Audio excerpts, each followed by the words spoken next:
Oh, wait a minute. I didn't do the countdown. Dang, nabbit, we're live. Hold on, I'm gonna do it real quick. Good. I don't feel right if we don't do it. Yeah, you better Sorry, go. Guys.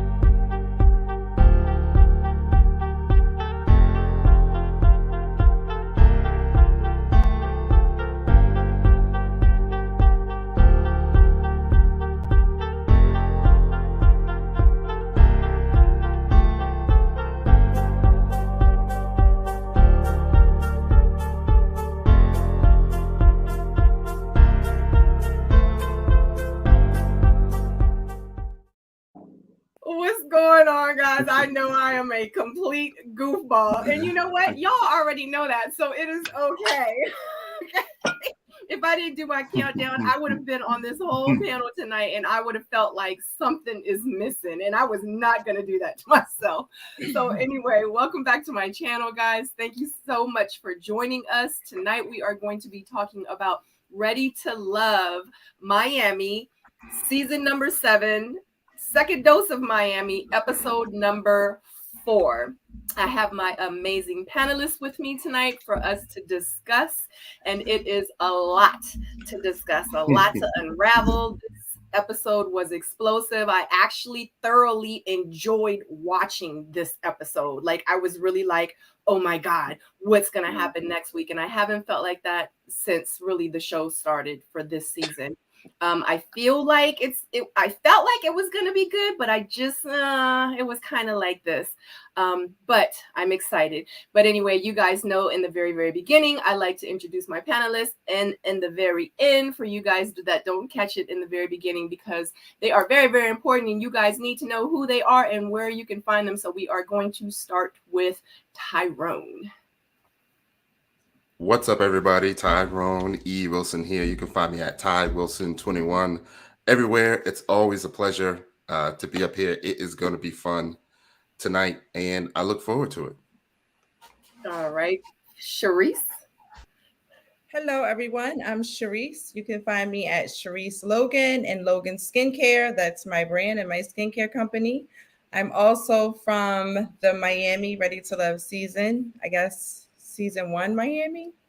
No. How does that go? Season 6 Ready to Love Miami #1. Right. Yeah.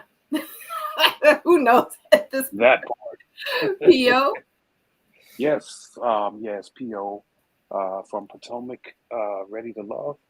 I'm here. I'm in the building. You know me. That's what we do.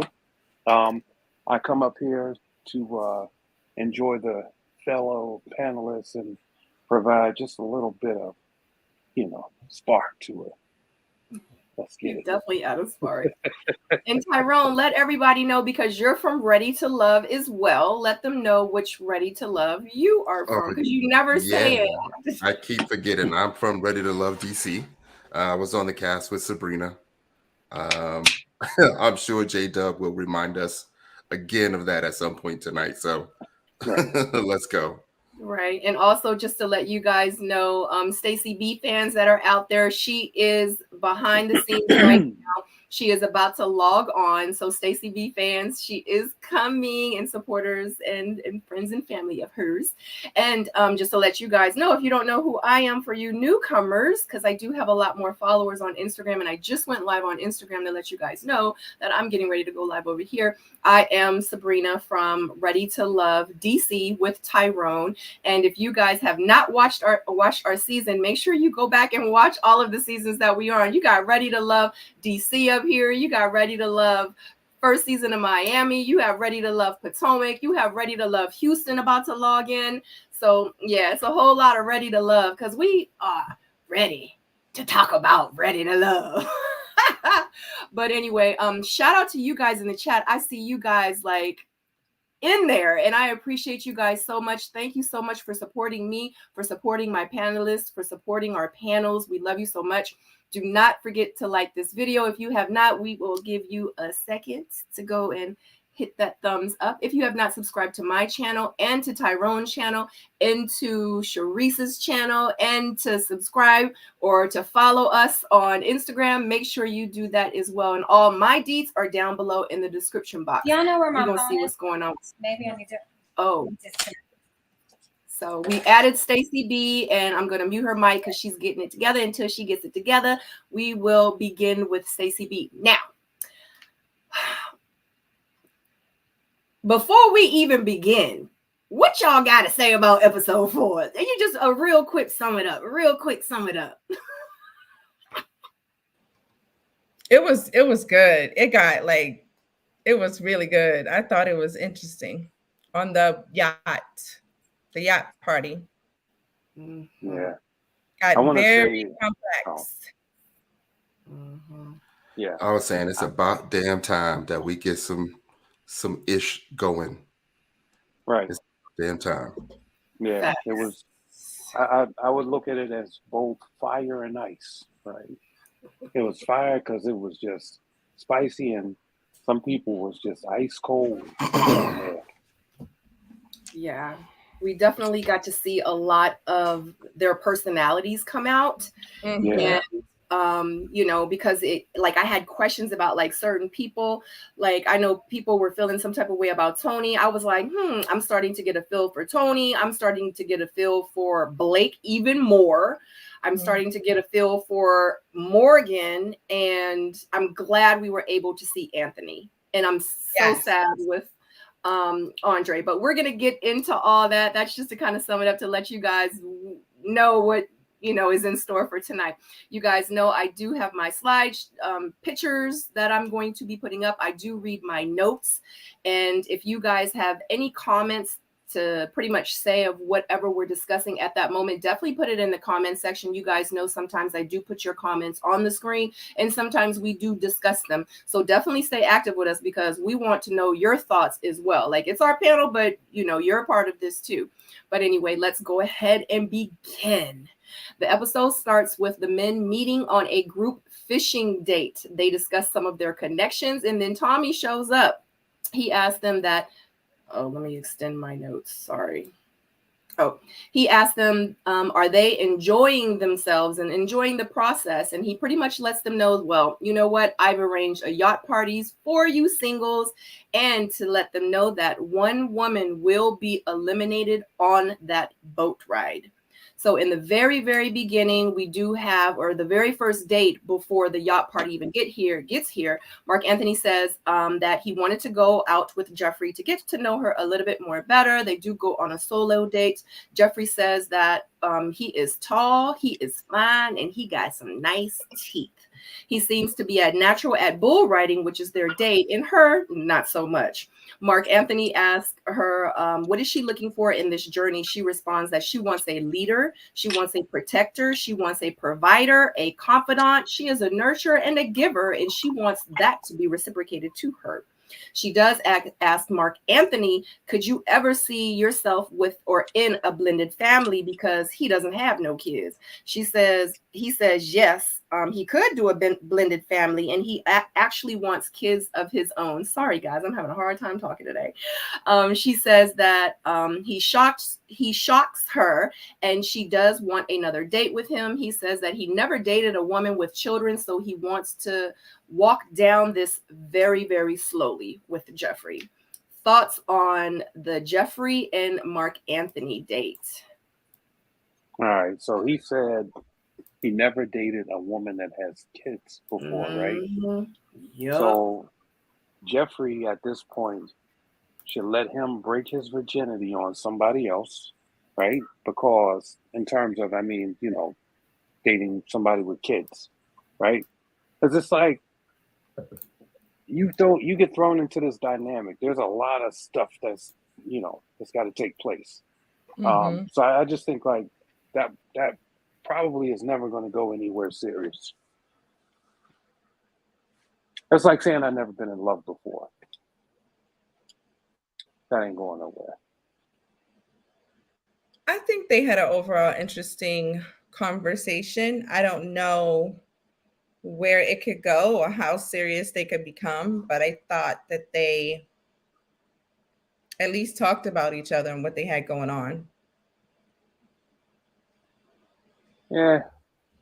Yeah. I mean, I said, go ahead. I keep telling Sharice about that pause that she has. You done, Cherise? I just want to I'm make not sure. going to say anything else. Yeah, like I said from the beginning, Jeffrey is gonna get her a man out this process. It definitely feels more physical than anything else, especially with her. There was this one little really quick scene where Jeffrey asked Mark Anthony, and you can see Mark Anthony like look down in shock, about the question. Like I don't even think he really understands what it means, you know, to have kids, every single day. You know what I mean? Like that is not an easy task. And she has multiple kids. So we're saying Right. she has her kids every single day. We don't know Yeah. that. Oh, No, but I'm saying like for him to jump into a relationship, even if it's just Yeah. every other weekend, right? That's not an easy task. So there's a lot that Yeah. goes into it, especially if you're gonna be, the father figure, that male figure in the relationship. But how That's do a you lot. know how to It's a be? lot. Yeah, and how do you know how to be a father figure to kids when you don't even like? well, what if he wants to learn though? I don't think I that's mean, fair. there's nothing wrong with learning, and I get that. I'm just saying, she raised a valid question when she said, blended, like she has more than one child, right? And so it's kind of like, I don't know. I mean, if I walked in and if I never had kids at all, walking into some situation where there were multiple kids that I had to Oh, but roll when up I on, said it, when I met a Mhm. guy and he had 3 kids on the show, and I said it was too much for me, it was wrong. So I it's okay never said for that. it to be too much Nope. for him No, I never said that. No. And because We she's agree a with you. woman. Well, yeah, actually, Sharice, that was the point I was going What to you bring up think, today Stacey? because Right. Mhm. actually that was the point because that's something as a mom I defended you on. Like I pray Mhm. that my ex has someone like you who can fully communicate what their expectations are as being the bonus mom. And I think that it was unfair of how you were treated behind whatever your comments were. But nobody said anything about whatever her name is. MA. Who is MA? Maria? Mark Marcia? Anthony, No, you Mark might be thinking Anthony is the about. guy. Marc Him Anthony saying, and Jeffrey. My bad. Mhm. Marc right. Anthony and Mhm. Jeffrey. Nobody gave Jeffrey anything about she didn't want to deal with other people's kids. She said, it's highly complicated with women, when you're dealing with women with children. And that's not true. That's not always true. People overcomplicate things with women with children. There are some very like low conflict moms out here. We just want our kids to be happy. We don't care about right. all that other food. Can I keep We it up? are Can I grown, keep it living up? our best lives. And I'm So, gonna keep it a buck with you, PO, since I wasn't here. So mhm. I feel like you're like missing a little bit of me. Oh yeah, Let no doubt. me overflow from last week. Right. But Hmm. so I feel like it's unfair to say a woman or man who don't have children of themselves are underqualified or unqualified to be a bonus addition to any children's Nah, lives because you nah, don't know if that and you're person right. has godchildren, little sisters. Like we don't live in this world where we don't interact with other people, where we don't have common sense. You know what I mean? I understand. Somebody might be I a do. teacher. Somebody may But not be able to have kids. There's other right, complications like that that prevent people from having kids, but that doesn't mean that their love or protection or care is not as right. strong as someone who is able. I think that's unfair. No, and I I and I agree. and I get what you're saying. I get what you're saying, but here's where we fall. Here's where we fall off, right? So, and I could just tell you, me when I didn't have kids, in my immature mind or whatever, not fully adulting, right? Because I don't know what that looks like. If I would have walked into a situation and somebody had no kids, and I show up when it's dinner served, I want that big piece of chicken, right? And that them kids, if it's on those kids' plate, I'm taking that off of that plate if I paid for it. But that's just but hold on, that's me feeling like, okay, I'm a man, I'm entitled to this or whatever. Highly insensitive though to take, just go ahead and like, man, you need to send me that piece of chicken over here. That type of stuff creates conflict. But, so because if you're living single and solo with no kids, you don't understand, that dynamic of sharing or whatever. So the things that you're used to, right, goes away. Right. And now you have to sort of play into this other role, and you're like, man, I ain't really know it was going to be all like this. Now I have to sacrifice, and I didn't even, I didn't get the feelings that created this situation. Somebody else got the feelings, and now I get the responsibility. Well, that's unfair, Paul, because it is. That sounds like someone that's incredibly immature. So someone yeah, exactly. might have the experience, but they might be ready for the situation. That's right, and that's like, what I'm saying. I'm not going to enter a relationship, like a serious connection, that I'm not ready for. Right. You know what I mean? We I understand, have time, but I'm talking to you. Like, just like right, you prepare yourself for marriage, you prepare yourself to be a wife. You were never a wife before. Some of us were right. a wife or a husband before, but it was a totally different relationship. I hate when people discount women and men who do not have their own natural children. Right. And they discount them as being underqualified for being in children's lives. I think that's unfair. And this is a single mom talking to you. Mm-hmm. I think it's unfair. That's like saying all men are dogs. But because she knows single friends like me, we care about her children. Right. We don't have any children of our own. I'm just giving perspective. I'm not saying this as a matter of fact. I'm giving perspective. Do you have any children? Yeah, I have two. He got some daughters. I got twins. How old? 28. Twins. Yeah. So here's my thing. This is what I'm saying though. So he's out of touch. I'm very in touch. Time out. You don't have any grandkids yet. No. Hold on. Let me address this. I'm in touch because my ex. I don't had mean a child. No. I'm not saying. I know that. I'm telling you, my ex-wife had a child before we had children together. She had a son, and I came on the scene, and that our son was 9 months old. So essentially, I was raising him, and then I got hit with twins. So I never even knew what it was like to have one child, understand, of my own. You know what I'm saying? And so when you think about that picture, I was mature enough to pick up the pace and say, you know what, I'm going to be here and stand in proxy for his father who, isn't up to the task. I did that. But what I'm saying is when I'm talking to you about the other side of that, I know men, and I know men that are like, yo, if that kid come over here, he's going to be my stepson and he's going to get treated like that. And I don't like to see that coming from certain people. So there's a duality here. It's not that somebody just wants to show up, and do what they do. There's also a part of that where when they're showing up, they're not coming with the correct posture to deal with this stuff. So they have this Paul. Yeah, they have this immature background. So then guess what, Paul? A character flaw of them, and that woman doesn't deserve to have that man in her life. Like, he doesn't deserve her if that's how he comes into it. Like, what I was saying was that, I feel like I see an immaturity in him that's not ready for that. And that's something I agree with you on. And I absolutely and that's why I said on your assessment. But I'm saying that's why I said he needs to go pop his cherry somewhere else.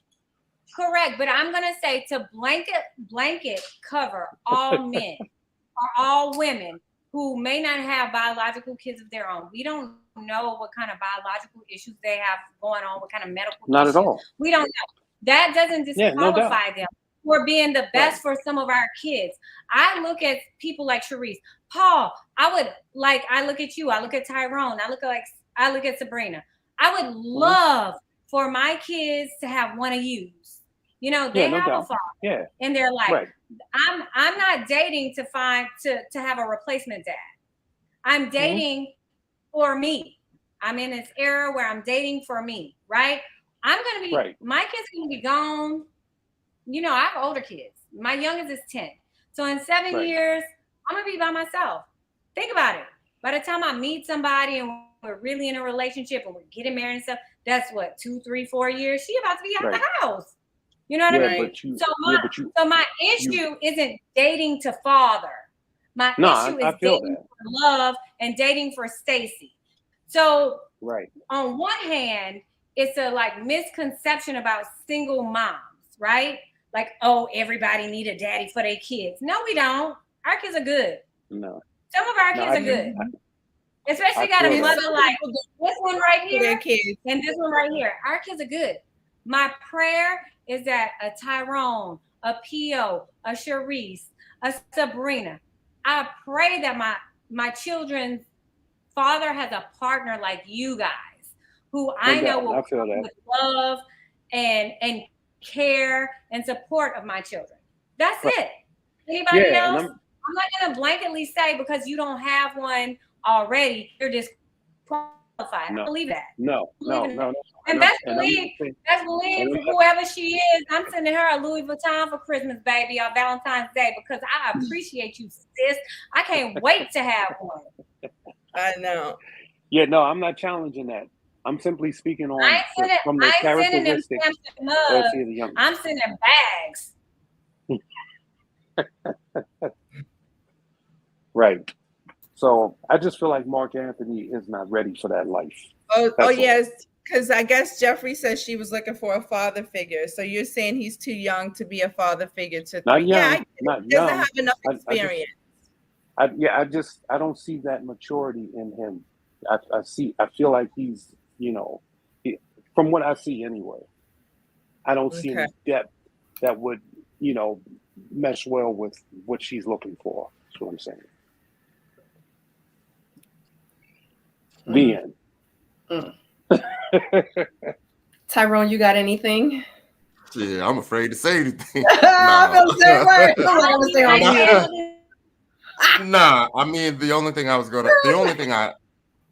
I ever said about the situation was I wonder if Marc Anthony truly understands what it takes to take on 2 kids, because the way that he answered it,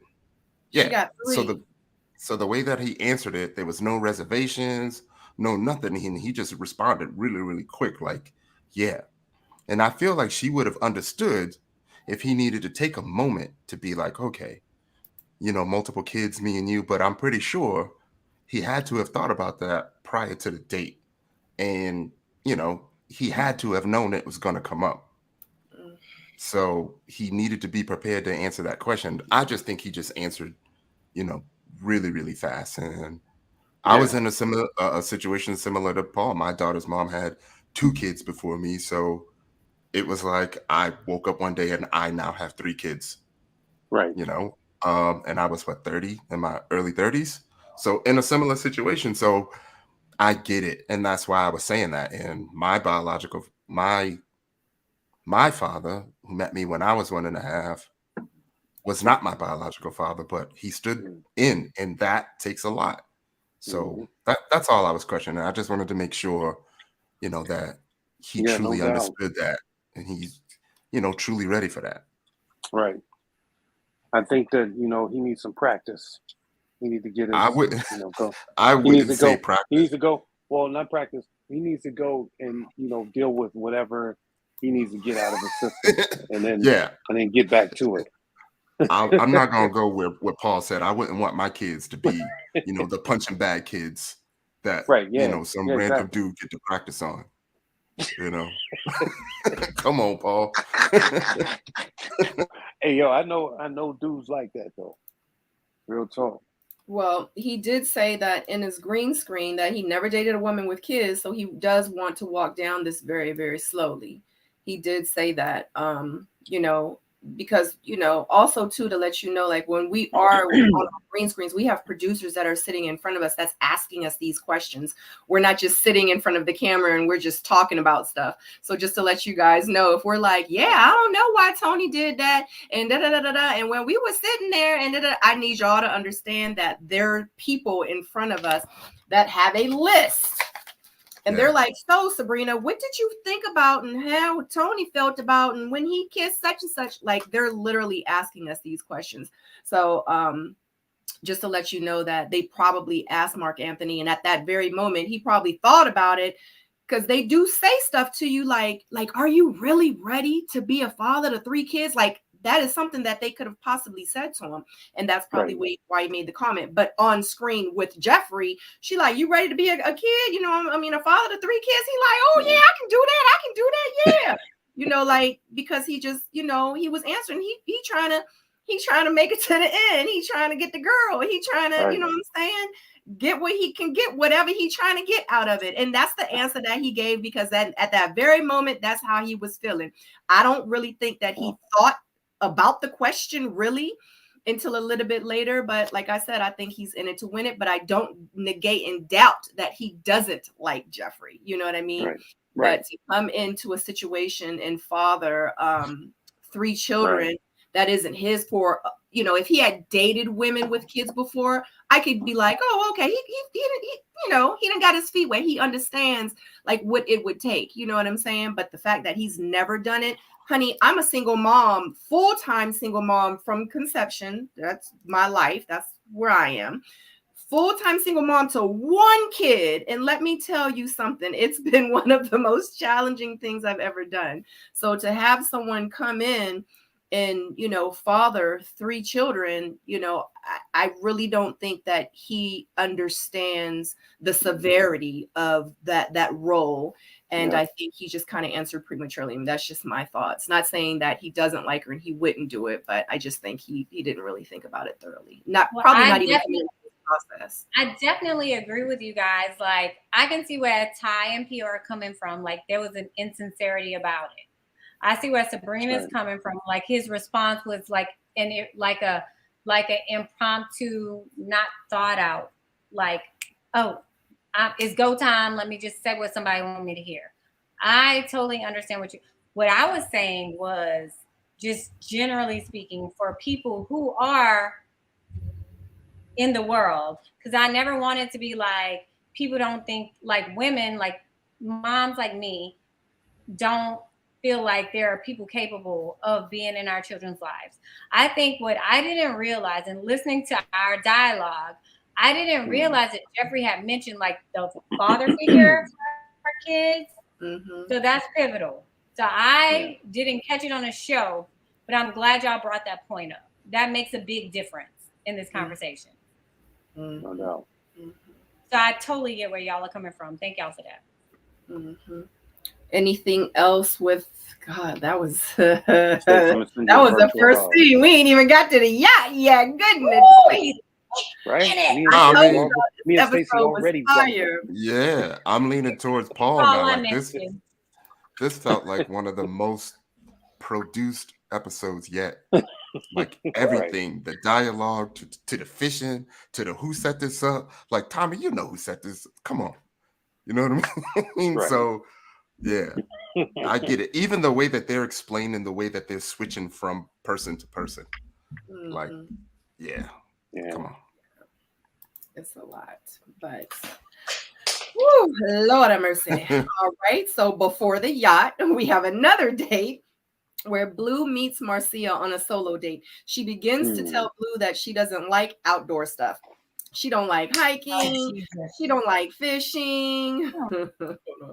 Blue says that it's just being on the water for him. You know, he's like, well, what about a cabin? She responds, nope. She says that she's scared of animals and that pretty much that both of them, her and Blue, they'll get through it. We'll get through it. Yeah, he likes all that stuff. I don't, but we'll make it work. Blue says that the date was fun, but her do's and don'ts are red flags to him. He said for that, he will automatically put you in the friend zone. She states that she used to say that she didn't want to deal with anyone with kids. And why complicate your life if you don't have to? Blue does respond and says, should I leave now? That's the part. That's the one. My bad. That's the one. Everybody wants to talk about Sharice, but I ain't hear nobody saying nothing this week. Talking about they don't want to deal with kids. Everybody owes Sharice an apology. Yeah, I think she Everybody said work. Thank you, I, Stacy. yeah, I think she She said said she don't want to everything. deal with like Right. She said everything in her power to turn this man off, right? Facts. And it seems like she was cold shouldering him, and that was her way of getting him off of, or getting herself off of his radar. I didn't think she was interested in him at all. Because but say normally, that. but Don't see, waste the the thing same is, time. yeah, I mean, this is people are going to be passive aggressive because they're in this situation, in this process where you have to try to be open, right? But, you know, in general, if it was somebody that was interested in them, they would say, yeah, typically I don't really do outdoor stuff. I mean, I'm willing to, try Try. it or whatever. But, when somebody says, no, it's a no for me, and everything else is But a no for Paul, me about I you, if thought Blue it would was have a asked, little. if Blue would have asked her, "Do you like to breathe air?" She would have said, "No, I don't like to breathe air either. I'm not about to do I it." think so. But you know yeah, I what I mean, I was don't think she was thinking when she interested. said that, because I agree. You drink water? No, I don't drink water. I agree. Like I am not into fishing. I would have to agree with her, but it's something that I would do if my partner. I would prefer him to do that with his friends or whatever, Right. or or if it was like a fishing trip. But I'm not into fishing. It's just not something I do. But I thought that the way that she said it, clearly she's not interested in him. Because I just would have said, Very it's dismissive. honestly to say you're not into something. It's like, if you're not into it, you're not into it. But she did say that in a way where I was like, oh, wow. Yeah. She's like, It was like, fishing is disgusting. Why do you want to do that? So I was like, It oh, was she's kind of definitely. like, But everything what's he up? said, it wasn't just fishing. He was like, "You don't like being on the water. Oh, do you Nope. like cabins?" Like he was Nope. trying to find something that he had in common with her, right? Yeah. And one thing about dating, like he might not be Yeah. your type or whatever, but clearly we're here because we don't do anything right sometimes in dating.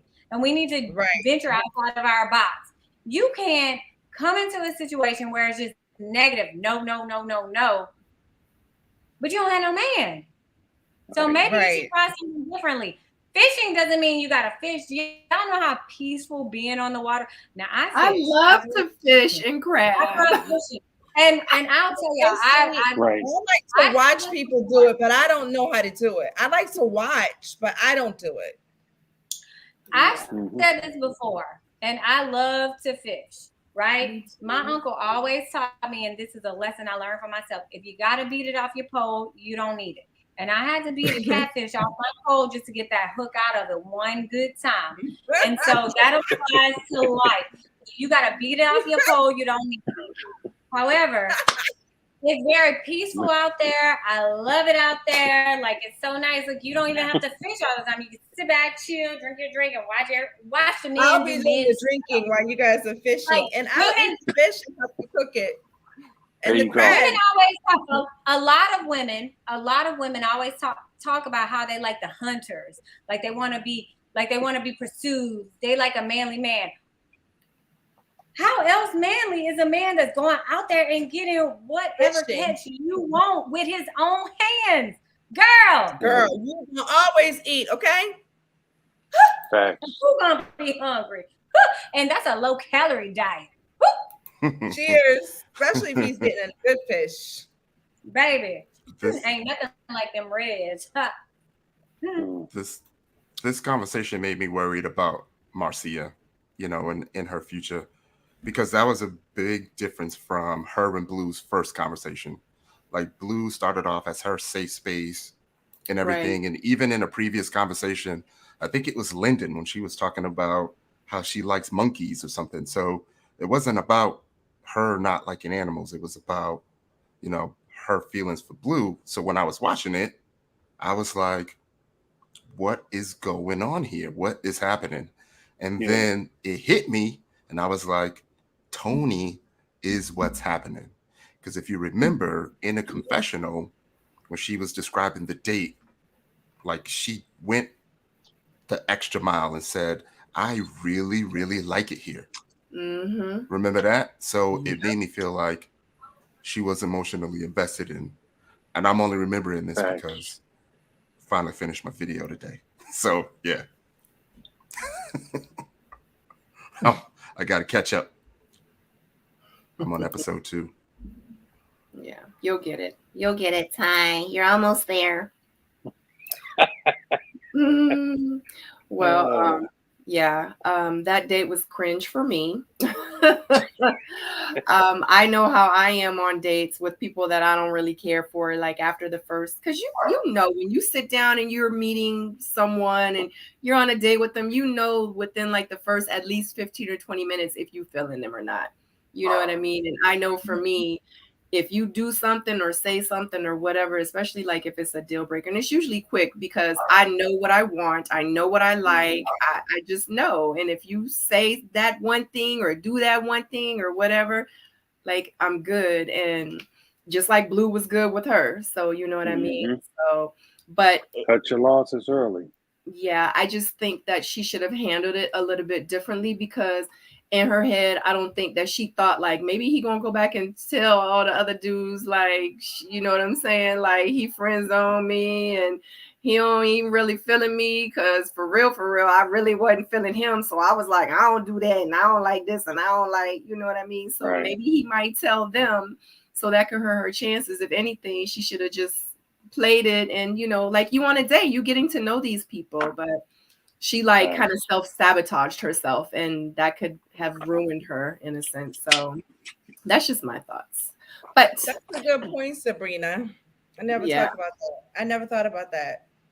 Yeah. Which, because you know, we don't know who went home yet. So that's a good point. Right. And then too, it's like when you're on the show, you don't think about those kind of things because you're not thinking Game of Thrones. You know what I'm saying? You're not thinking strategic like some of us aren't thinking like that. But you know, the ones that really aren't, that's the stuff we do. And we like, oh damn, maybe I shouldn't have said, you know, but then it'd be too late. You know what I'm saying? So, but I wonder though, in this season, who is going to want to self-eliminate? Because right around like either episode 6 or 7, that's when you'll start seeing that stuff coming out. But people are just like, yeah, I'm over it and I'm ready to go. And I just wonder who that's going to be in this cast because I got a. You said 6th or 7th episode. Yeah, so I have a sneaky suspicion that somebody's going to do it. If I had to guess, I would say Demario. What? I don't. Demario, he got people that like him though.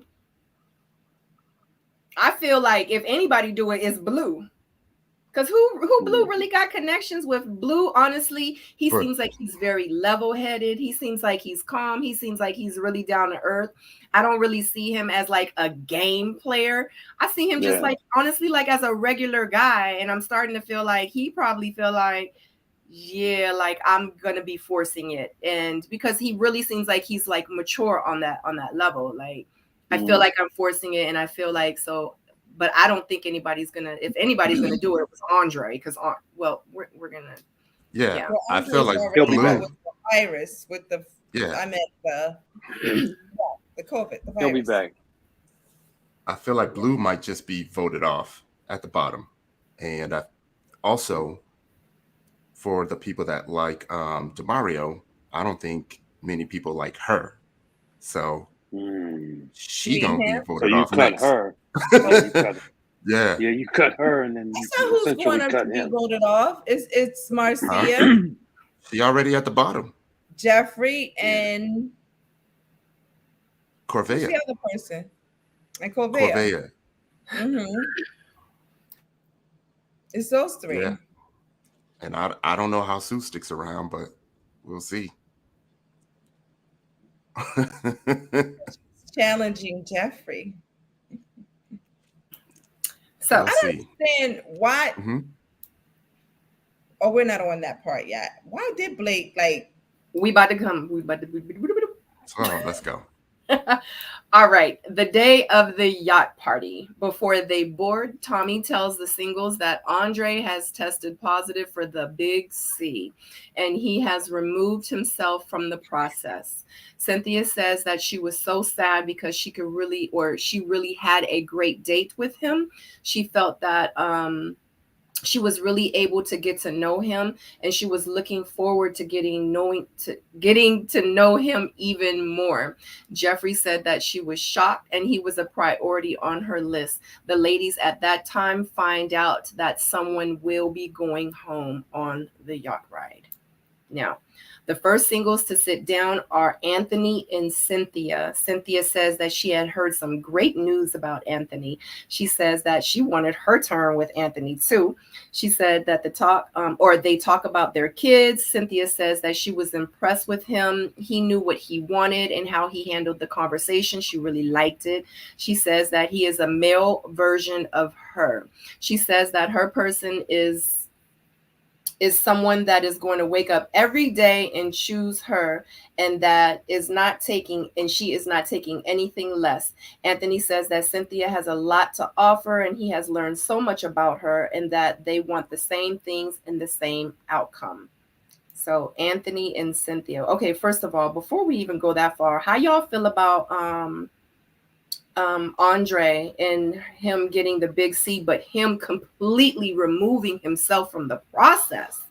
Like, why do you say he removed himself? Because he removed himself. That's what Tommy said. Right. Yeah, because he has COVID. Oh. But he can come back in a week. Right. Somewhat. Right. Last season, I gave him the side eye. No, listen, Cynthia and him had a connection. Pay attention. Pay attention. I'm dropping a jewel. Pay attention. You never know. Him and Cynthia had a connection. He left. COVID heals in 2 weeks. Anything could happen in 2 weeks. We're only on the 4th episode. Which one is Cynthia? As soon as they announced that he had the COVID, they went straight to Cynthia. The fact that you said the COVID is hilarious. Like the Walmart. Right. I gave it the side eye because y'all know how the COVID protocols were, right? And if one person gets can COVID, you put Cynthia up? Do you have that clip? Do either of y'all have that clip? I'm sorry, Tyrone. Sorry. Which one? Which one? When y'all said that the camera panned exactly. When he tested positive last season and came back. Exactly. Right. The man don't count Jay out. I definitely think he'll be back. And blow y'all away. I definitely think he'll be back. Watch my official trailer breakdown. But yeah, I definitely think he'll be back. I believe it too, but he did say that he was because he says it wasn't fair to the other singles. He said that he was going to remove himself from the process. That's what Tommy said. That's what he said. It wasn't fair for what? I'm just saying what Tommy said. He don't want to give the COVID to anybody. Yeah. No, we understand. So I'm wondering, when did this happen? Because I was going to say, can we call it the big C? The big C, because another round, we don't want you to get any docs, Sabrina. I know. Oh, okay. We don't want them to put the little flasher across the video. This is what about a virus? Can we say that? No, I don't even want to say that. All right. Who else may have caught it? That thing. And production's supposed to shut down. You're right, Sharice. That thangy thing. That thangy thing to make it go away and come back. Well, I'm not saying that he won't. That thangy thing. Hold on, let me see if I can find it because I can't even play it. Hold on 1 second. Damn, Danny. Can I say damn? Danny over here taking it real far. Come on now. Come on. Oh, on it. Hold on. We wouldn't even play like that, sis or bro. I don't know. Danny is like one of those names. It's like it can be a girl or a guy, so I don't want to offend anybody.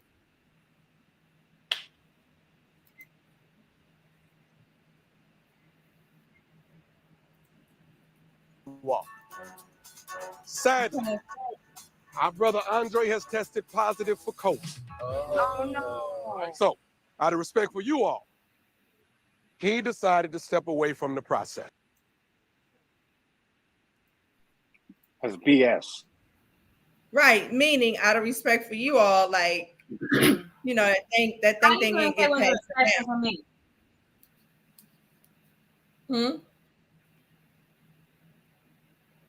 I mean, that makes sense.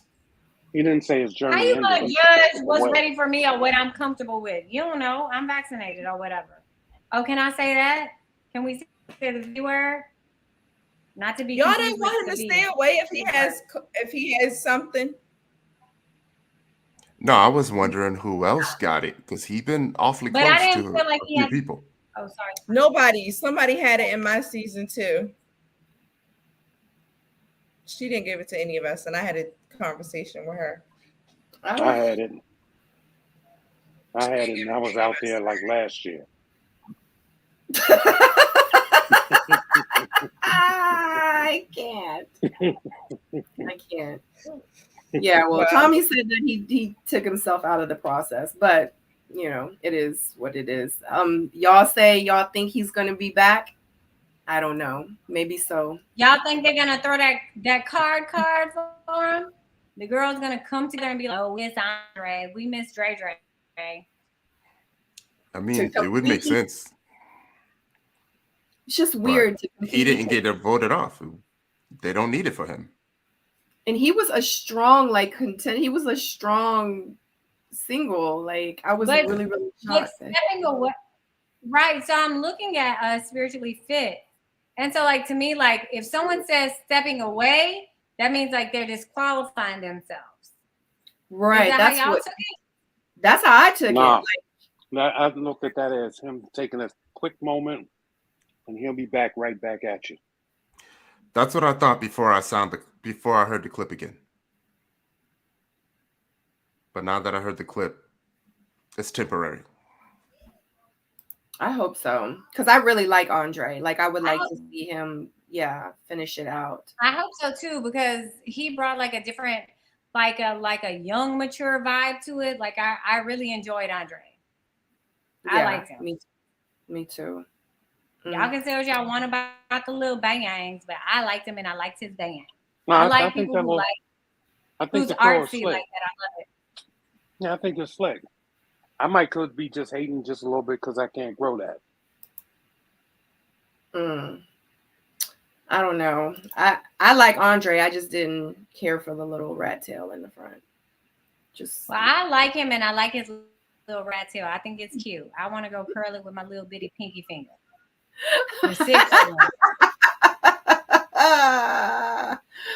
Oh my God. Okay. Okay. Anthony and Cynthia, what are your thoughts on their connection? I'm glad, and I'm just gonna keep saying it, I'm glad that they finally showed Anthony. It's like episode 4, and we're just now getting to see him. So, and I'm glad that he's making a connection with Cynthia, especially since Andre is gone now. Church finger, Ty, and Sabrina. These Tony tones be confusing me. Can maybe y'all put up a reminder so I can remember which one is Anthony and which one's Tony right now? Well, show them the date. Show them the date with him and Cynthia on the yacht. I'm about to. So I would drop a gem on y'all because I do the research. Like it's hot. Come on, Ty. Remember when they were? I think Stacey will appreciate this date, this conversation. Remember when they were all at the table, 6 guys, and it was just Cynthia, and all the guys were interrogating Cynthia, trying to figure out who she likes. Here it is. What are you saying? You're muted, Stacey. I know. I was not trying to interrupt you because I'm really working on it. Green dress. Kenya from Cali helping you too. Cynthia green dress, shut it down green. Okay. Yes. So when y'all go back and watch that group date again with them at the table, the guys ask Cynthia who she's feeling. She says no, nobody, right? But she clearly looks at Tony. And Tony then or looks at the Anthony? rest of the group. Anthony. This is Anthony, right? She clearly looks at Anthony and then looks at everyone Oh, else, Lord. which was kind of weird because That's Anthony. everyone is over here and So Anthony was to Anthony her is the right. one. Anthony is the nurse that can write you a prescription with a daughter, right? Okay. Yes, ma'am. Got it. That's Anthony. And then which one is Tony though? Tony is the one prayer who's dude. The dude that be praying. Okay, got it. I really like Anthony. This guy, I feel like I don't know where he's gonna end up or who's gonna love him, but I feel like he's somebody's wonderful husband right here. I feel like this is a whole husband right here. I think you're right, Stacey.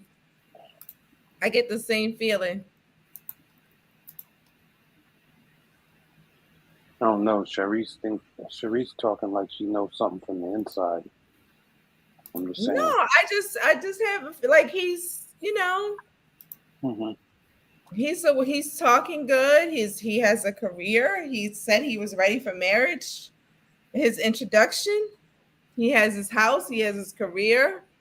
The next thing is marriage. Hey, what is a tax director? What is that? You have to ask the tax collector. That sounds like a verse in the Bible where they ran the tax collectors out the church. What's a tax director, though? I have no idea tax director? What that is. Because I know, like, an accountant does taxes. I don't know tax director. Is that like Jackson Hewitt? I don't know. Wait a minute. I just read the comments. And Spiritually Fit said Tony is the one that kisses every woman's shoulders. So has he been kissing shoulders like that? I feel like I haven't noticed.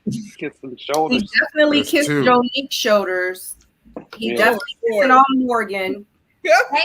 Baby, you get a lot of skin on the kiss somebody's shoulder that's like up in this area, I might melt. Is that endearing or is that offensive? That's a lot of. I just might melt in this area, like from here to here. Oh, I just might fall on the floor and melt like a puddle of water. Is that endearing? Water. I don't know, but I feel like that's more of an intimate kiss than like my cheeks. I'm from the South, so like everybody's like, so maybe the for shoulders, me, that's very like intimate. So like it's like kissing the neck. The shoulders right before the neck and the ear. Like that combo. It's a 1, 2, 3 combo, all the way up, and then and then I might get pregnant off a kiss on the shoulder. I know, right? Oh, wow. Not me, because I'm going to take plan A, B, and C. Dang. I'll be the dumb friend that be like, oh my God, he loves me. He kissed me right here on my arm, right here, 2 centimeters from my shoulder blade, but 3 centimeters from my underarm. That's why you need a friend like me. You need a friend like me, like, girl. Ronnie O, thank you. I be playing. I'm really a thug over here. I just be playing. Oh, God. Yeah, okay, so I see what a tax director is. So it's like,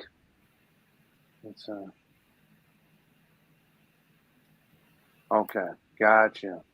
What is it? You direct taxes and stuff. You directing him to where? So he works for the IRS? So that's what they say? I don't think he...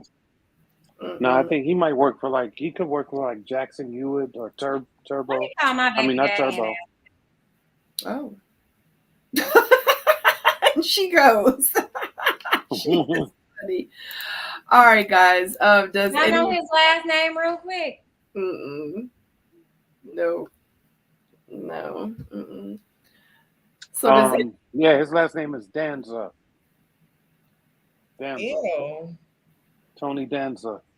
Oh my God. Reese, your mic was on that ill. Twin, your mic was on. So does anybody have anything else to say about Tony and Cynthia? I mean, Anthony and Cynthia. We like Anthea. We like Anthony and we like Cynthia. We like that conversation. It was very mature. And Thank God. If I needed to talk to a man, I'd call Cynthia and tell her to say it for me. Blake pulls Sue Ann to the side because she went above and beyond for him when he was up for elimination. Blake presents her with a gift. She says that he is putting actions towards his words and they are getting closer, and he is one of her closest connections. Blake and Sue Ann. Yeah, Blake, man, that's how you do it, bro. You know, you gotta come in strong and come in hot. I hate that for her. Let them know. Let them I'm know where your sorry, I don't intentions. think he was engaged in the conversation with her. He did not seem that excited. He seemed like he was just going along with the flow. Nah, he took his. He seems like she's like really going to bat for him, and he's all like, "Oh yeah, well." So let me just tell you something. Let me tell you something. Let me tell you something. A man has to get up out of his bed, wash his behind, put on clothes, and get in his car, drive to a place, and pick out a nice little something, right? There's time. No, you don't. Amazon Prime will have that at the crib tomorrow morning. That was dazzling, though. Exactly where you going. What's that? Look like he was not. Play that, Sabrina. His scene, was Ty, you know that that don't look like Amazon. You know that it's some blog or some YouTube people that have the show where they go around with the to test whether it's diamonds or not. Mm-hmm. Look at his face. That's what I was thinking on this scene. I was like, test it. It's Amazon or Amazon Prime. To me, it's like a sense of control, like a secret control thing that he's trying to create with only her. You know, if he was feeling her and only her, he had multiple times to tell her that. He's doing that right now. He's doing that right now. Not. He's shooting his shot. He's shooting his shot all the way. But he's not. If you listen to her, he's saying, I'm invested in you. If you listen to her, she's just as surprised to see this as everyone else. And it's a ring. It's not like a bracelet or anything. No, it's a bracelet. A bracelet? It's a bracelet. She puts it on her wrist. Yeah, that's a bracelet. Then what is that? What is that I'm looking at in this little tiny box? That's the diamond cluster right there. So I feel like it's a diamond. You said diamond? It looks like a diamond cluster. Okay. You said diamond, or did you say cluster? That's a diamond cluster.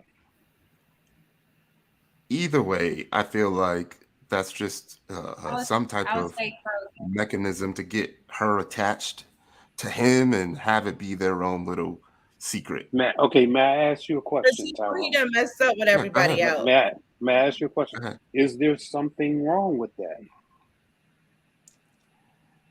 Is there something wrong with a man not being genuine? Yes. No. Yes. Is there something wrong? Is there something wrong with him saying, look, I'm into you above and beyond these other women out here? That's not what he said. I want to sit. But his not actions are saying that. His actions are saying, I'm setting you apart. I didn't do this for nobody else. Oh, yeah, he's definitely setting her apart. He's definitely setting her apart. So what can be wrong with that? He's locking in. It's manipulation. You have to stay away from people who use gifts to lure you in. We should have learned that already. Yeah. If he was really feeling her, he would have did it in front of everyone. So I have some tea. So what I found out yesterday was that I didn't realize that Blake is actually I've been like a Blake liker this entire time because sometimes on camera we're misunderstood. We get the shit. Like we don't know how it comes out sometimes. We just be looking away. But I found out he from Houston. So all y'all out there, y'all just pray for me because that's what I got to deal with out here in these Houston streets. Who's from Houston? Blake? So listen, I mean, let me say this. Or representation. Manipulation is a one party job, right? That means that I'm going to say and do this stuff and make you do all of this other stuff, right? Because I'm telling you, not by direct conversation, but by action. However, this lady was already, vying for Blake already. She was already doing that, and he just added on to that to say, "I'm supporting your efforts. I'm supporting you." And so here's a token of that appreciation, and I hope this goes far. Paul, for the 4th straight week, would you hook Blake up with your sister? Maybe one of them, because I don't particularly, I got a little bit of bad energy with her right now. So you would hook Blake up with the bad energy one, because No, I'm just saying though. I don't think that I can't say that this guy's a bad person. He's got some traits though of somebody that could be manipulative, but I haven't seen anything that was that effective to say, okay, that right there, okay, I can't ride with you no more. I haven't seen that yet. And if I do see that, I'll call it out. But I mean, I got to give the man a shot. We only on episode 4. We only on 4. I got to give him a chance to see what we can turn around, or is there something else behind this? Because I understand that they can make things be one way, and we can see it for what we see it as, but there could be something in the cup we don't know, until I see something that says that right there, bro. But it wasn't even, but the gift wasn't even because he likes her. The gift was a token of his appreciation for sticking up for him. Well, why? Okay, but my thing is this: what's wrong with that? There's nothing wrong with that. There's not. Okay, that's what I'm saying. We know what it means. Wrong with a simple thank you is enough. You're assuming. Thank you for sticking up. But see, you're assuming that's what he meant. You're assuming that he's saying, now I'm manipulating you with this. This is assumption, right? We have not yet seen that whole thing unfold. There has been nothing critical to happen where I can call it out with my own 2 eyes and say, bro, you just violated. Now, I can assume these things. These are all assumptions that we're making. Other than that, until it's hardcore critical, I'm not going to say that that's what he's doing. Okay. Simple as that. But if we look at last season Miami, another cast member that was from Houston, he was a gifter too. So I'm just saying that maybe it's and I rolled for him. And then there were certain actions that he had that I couldn't support. And I called that out. So can you help me understand what is Blake doing that you don't support right now at this moment? I mean, listen, right now, it's too early to tell. I haven't seen him do anything wrong. I haven't seen him use any type of thing that was disrespectful, right? I haven't seen that yet. Now, if he comes out and just is straight up, just mad disrespectful, just doing the most, right? Then I'd have to say, okay, yeah, that's wrong. He didn't do anything. He didn't do nothing. Put it back up, Sabrina. What is he doing right, Paul? Who is he genuinely showing interest in? I think he's just trying to fill it out, and I think that he has. I think that he has his default, his go-to in Suzanne. Paul, I come see on, that. man. That dude has already assessed who he has a chance with. And with everybody else, the chance is 0. Okay, so but what's wrong with So that he's though? locking her down Nothing to get wrong the with it. vote. Listen, nothing wrong with it, especially if the It's people, not genuine. It's if the not genuine. folks. All right, so let me just say this though. We know these twists and turns comes, right? And the typical format for this type of stuff is we're gonna bring you in, make you look terrible, and we're gonna build you up, and then we'll probably hit a valley and bring you down some. So we don't really know, I haven't seen a vulnerable moment yet, but I'm still waiting for it. That's what I'm saying. Paul, because you're not gonna see a vulnerable moment. You don't know that. Let that shit go.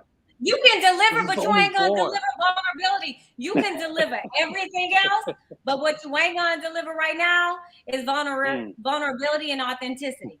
That shit is dead. Like I said, if you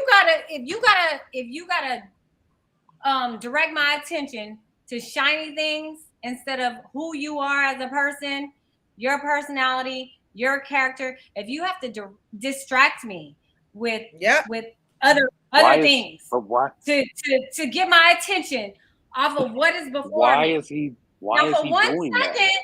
Listen, 1 second. We all love when Santa Claus come in first. Yeah. We all be waiting for Santa Claus. But the day after Christmas, the truth is what you're really playing with. What you really working with? No, he didn't do anything. He didn't do anything wrong yet.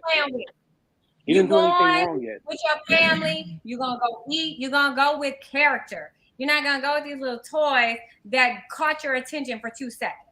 All right, real quick. You can try to justify the foolery. Okay, real quick. You know what, P.O.? I would just like. It's almost Valentine's Day. Just send me everybody. stuff. Since you want to just waste money on shiny things, I'll give you my address when we go off air. Just send me stuff and get it out your system. Get it out your system. All I want to know is what did he do wrong? What did he do wrong? Oh, you bearing gifts, but you can't get no chicken for the kids. Where should I start? Where should I start, Paul? What did he do wrong? Anywhere. You're gonna eat the kids' chicken, but you bearing gifts. Take all of his dates and turn the video off. Just listen to the audio, but just do the voice isolation. And watch all of his dates again. I will. I'm gonna tell you what, but let me give him a compliment.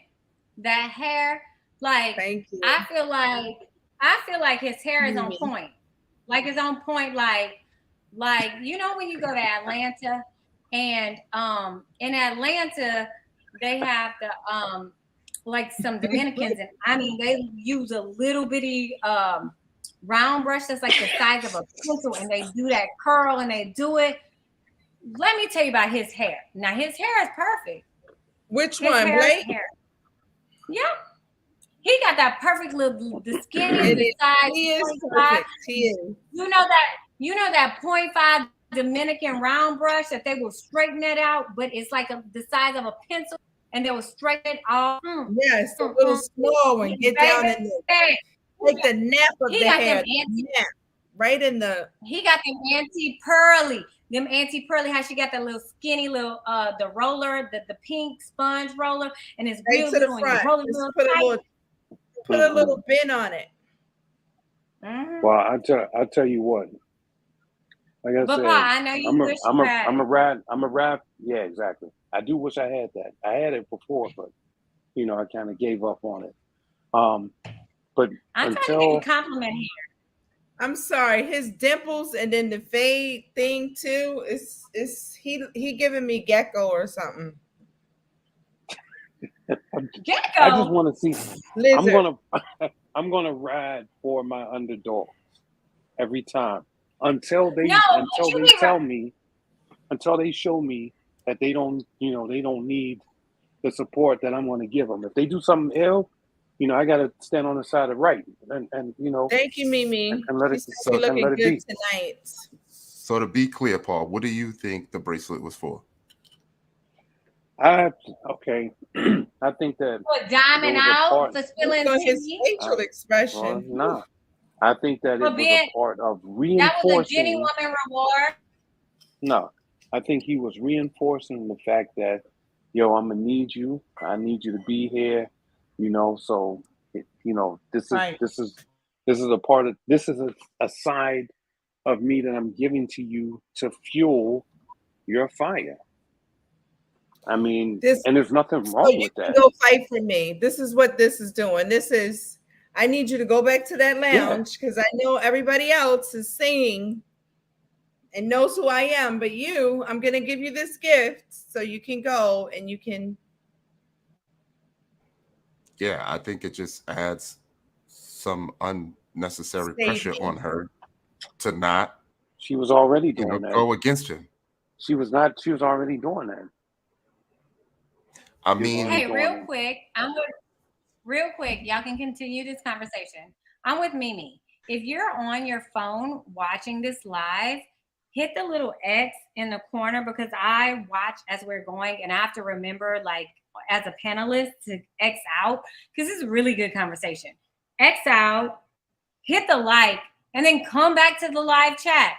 So easy. You ain't about to miss nothing, baby. You know, Daddy Paul, the one that delivers, he gonna drag it out so you ain't even missing nothing.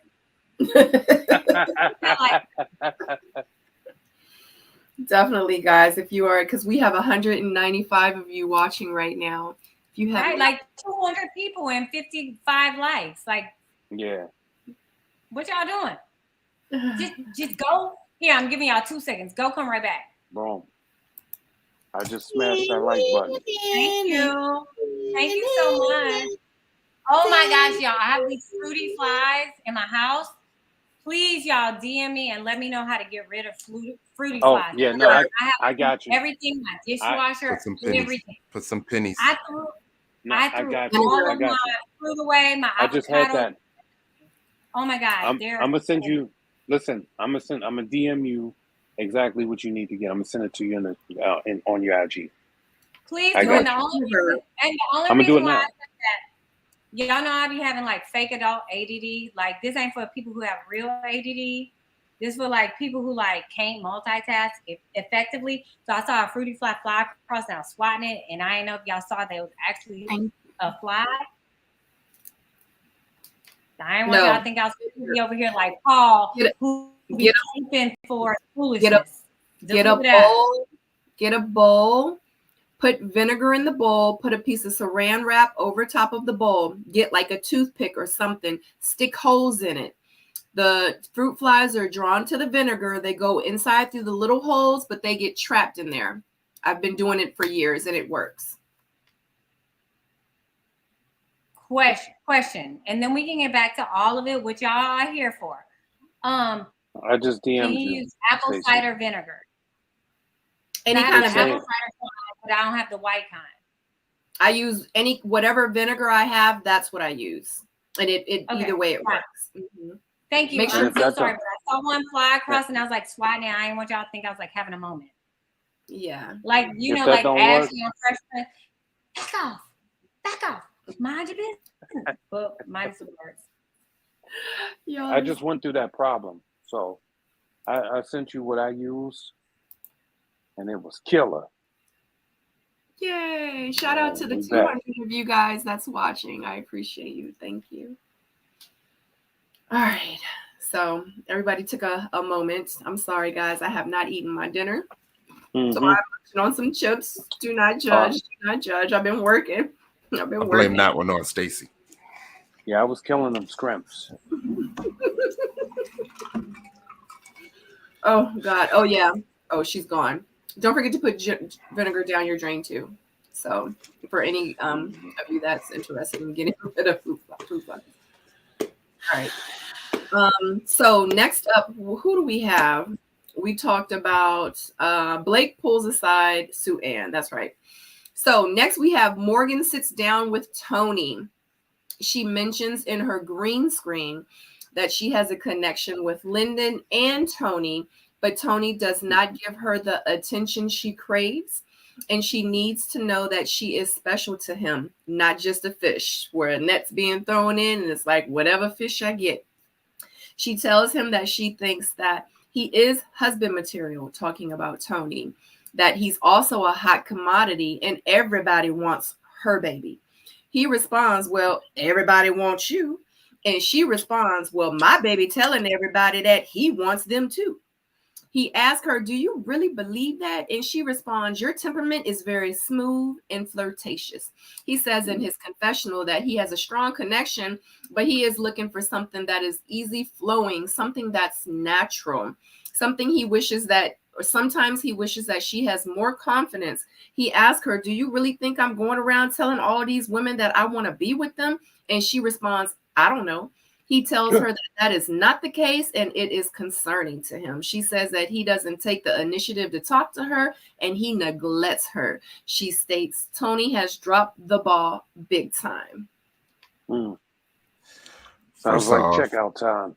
I'm going to say, if you're not securing your woman, then that's your fault, not the woman's fault. That's true. I think, for every cast member, like there comes a point in everyone's journey where you are expecting your main connection to show themselves. And I feel like this is the point for Morgan. And this is why I actually like the boat, because they can't run. You know what I mean? Any other time you get to go on dates, nobody is watching you. Nobody can see you. You ain't got to answer no questions about what you did on the date. Like right now, like it's hard to hide from those feelings and those conversations that you've been having with other people, because people are watching you. And this is why I like the fact that they're doing the boat this early. And I feel like he's getting caught up. You know what I mean? It's clear. He's the only dude that answered with a 1A and a 1B. So, his 1A can see 1B exists. And she ain't trying to stay there for that. So that's exactly what I think is going on.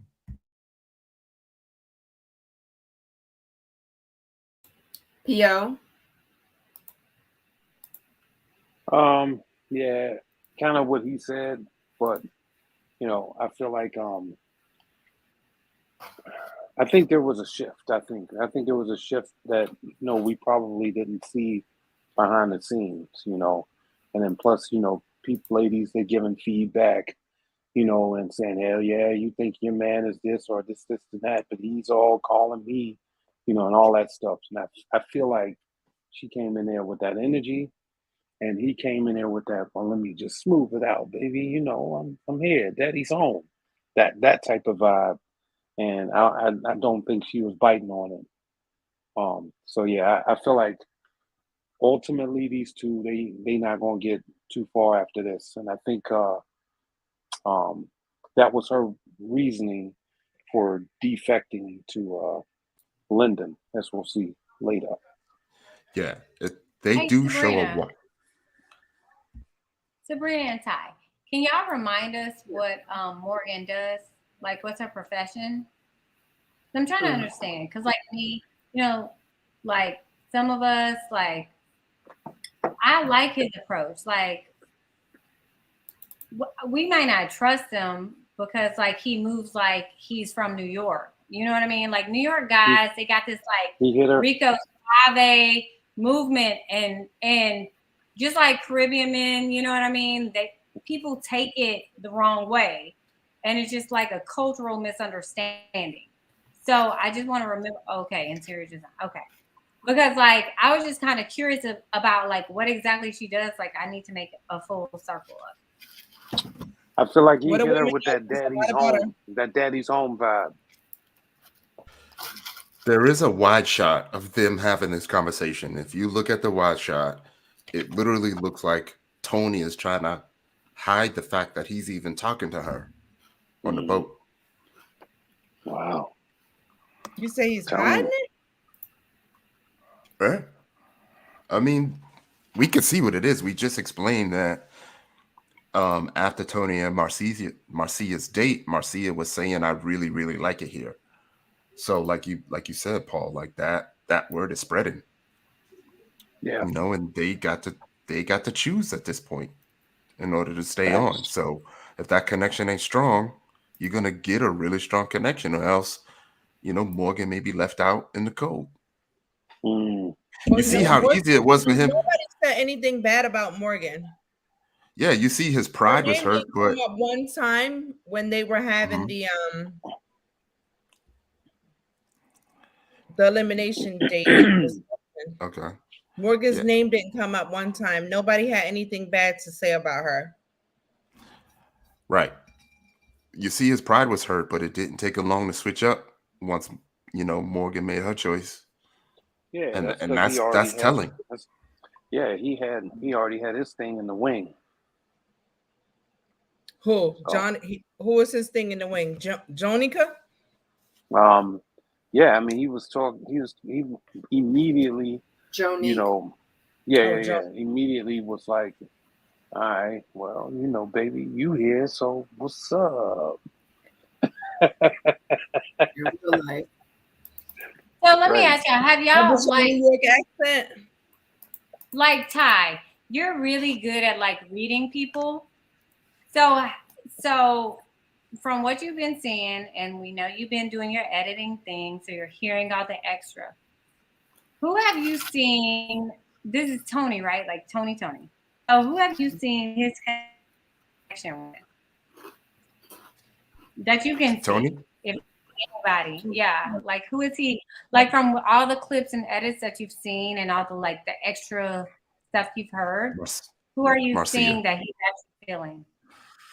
Marcia. Tony, But you like saying it's Tony almost is to a feeling Marcia? Yeah, but it's almost to a point where I feel like he's gonna gravitate toward whoever's giving him play. He's a And smart man. It's about three ladies giving him a little bit, and it just seems like he's trying to figure out, you know, which card to play right now. How old is he? He should be like 42, maybe. Yeah. And his job? He's the tax director. Like, you know, like when you put their age and their occupation, it kind of helps you understand like how they move a little better. So that's the only reason why I asked it. That's why I'm asking these things. Well, they missed my occupation. You had 15 occupations on your season. You're a postal delivery. You're a producer. You're a producer. You're the tax accountant. You are a principal at school. I thought your daddy daycare. Oh yeah, he wrote a book. He produced a book. He was trying to make an author. He was trying to be a best-selling author, Paul. Yeah, that's what he they was said. An author. Man.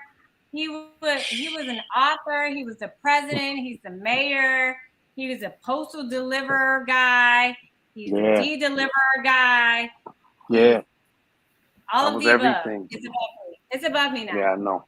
Yo, it's damn. Wow. Yeah. And just think, I only took one check.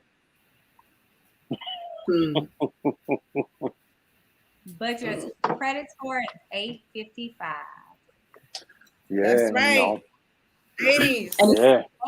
And he wears Bond. So anything else about Morgan and Tony? Oh wait, okay.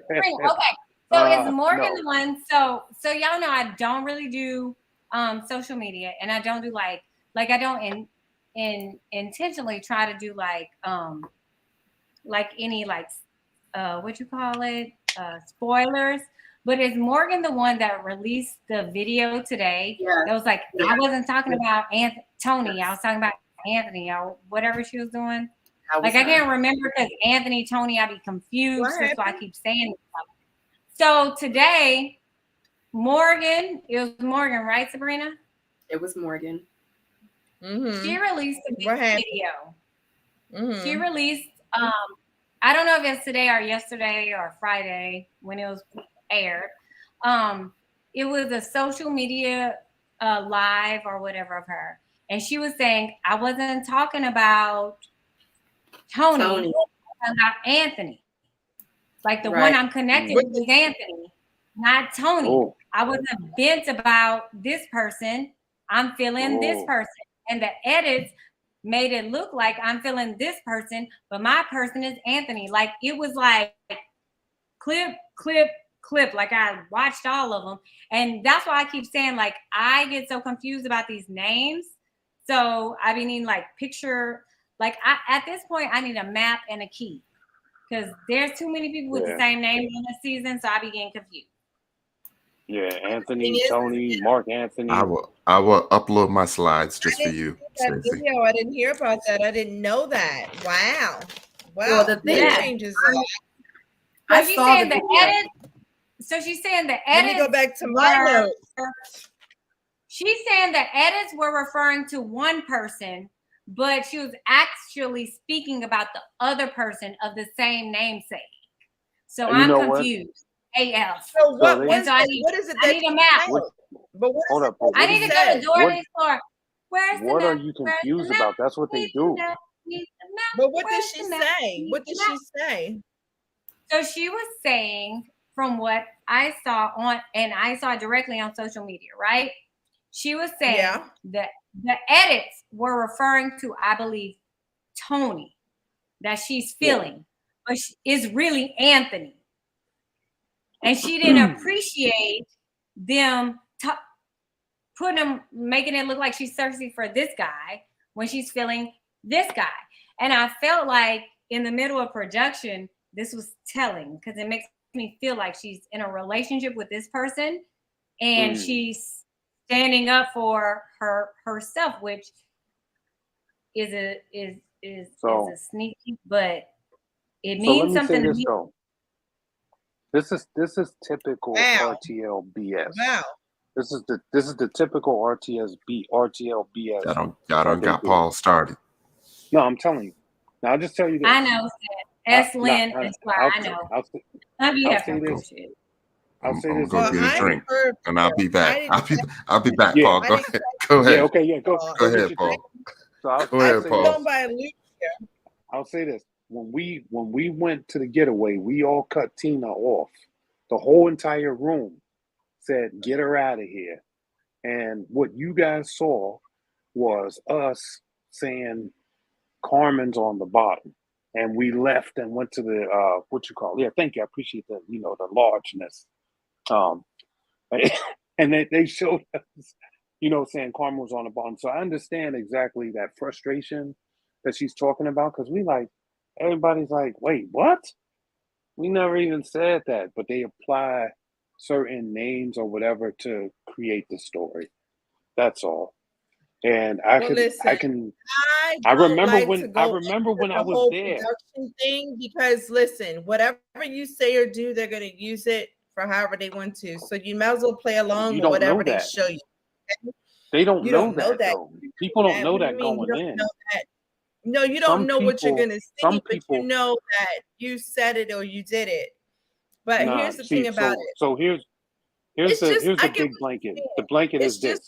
My conversation was there, right? When the guy asked me if I wanted kids, they didn't hear my answer about the kids. What they heard was me say, I have a dog. That was not my answer. Of course, I talked about wanting kids and stuff.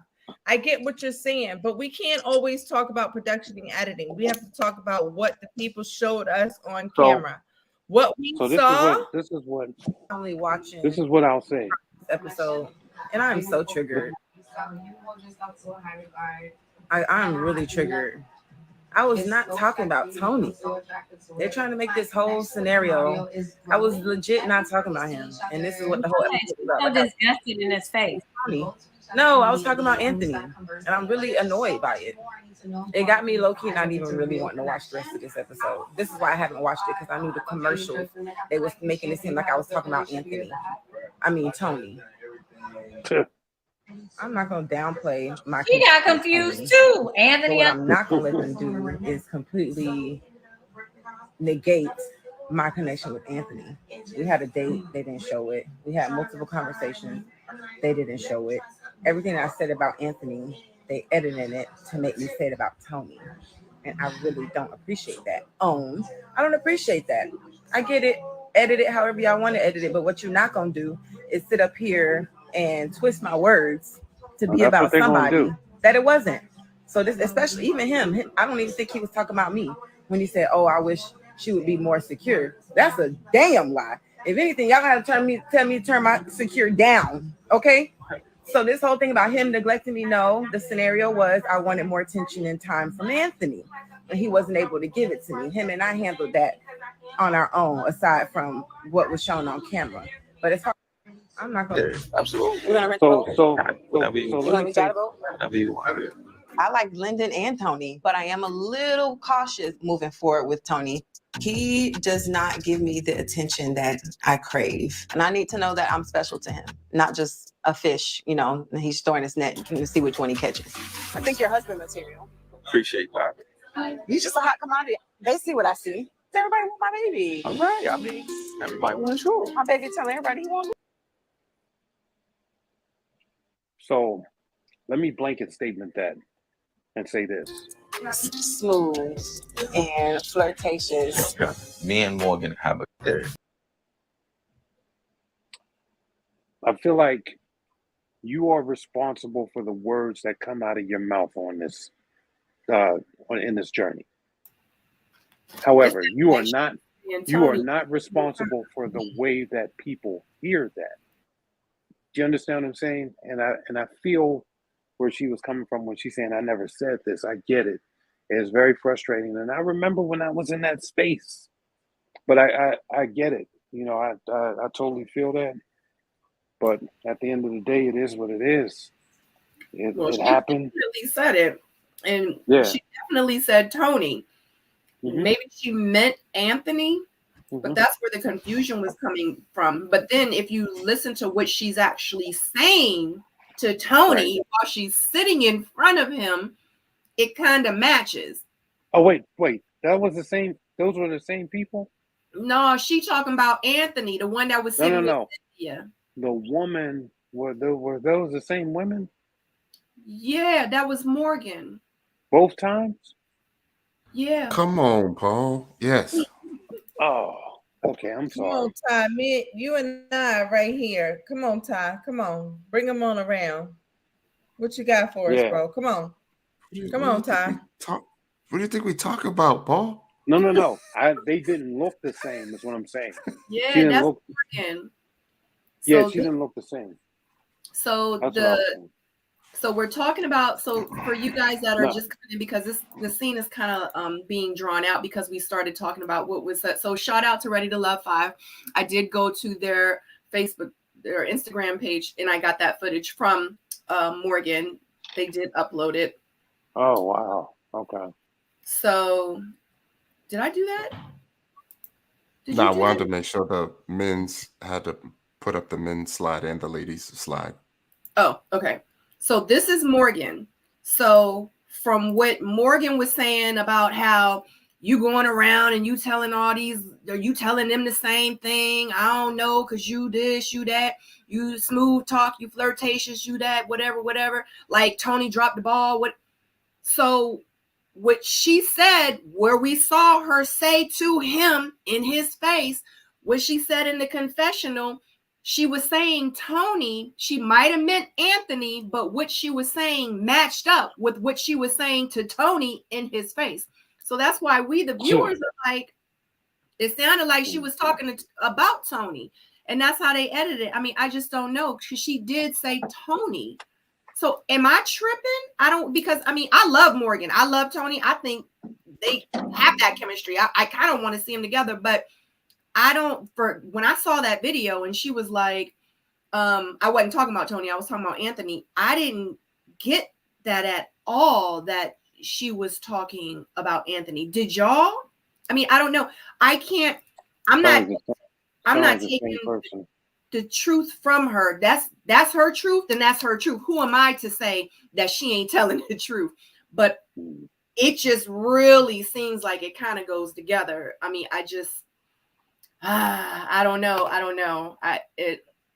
I just know too, I've been in situations where people have said that they didn't say stuff, and it wasn't like that, and in editing, all this didn't say stuff. It wasn't like that editing. I'm sorry, I'm not buying it.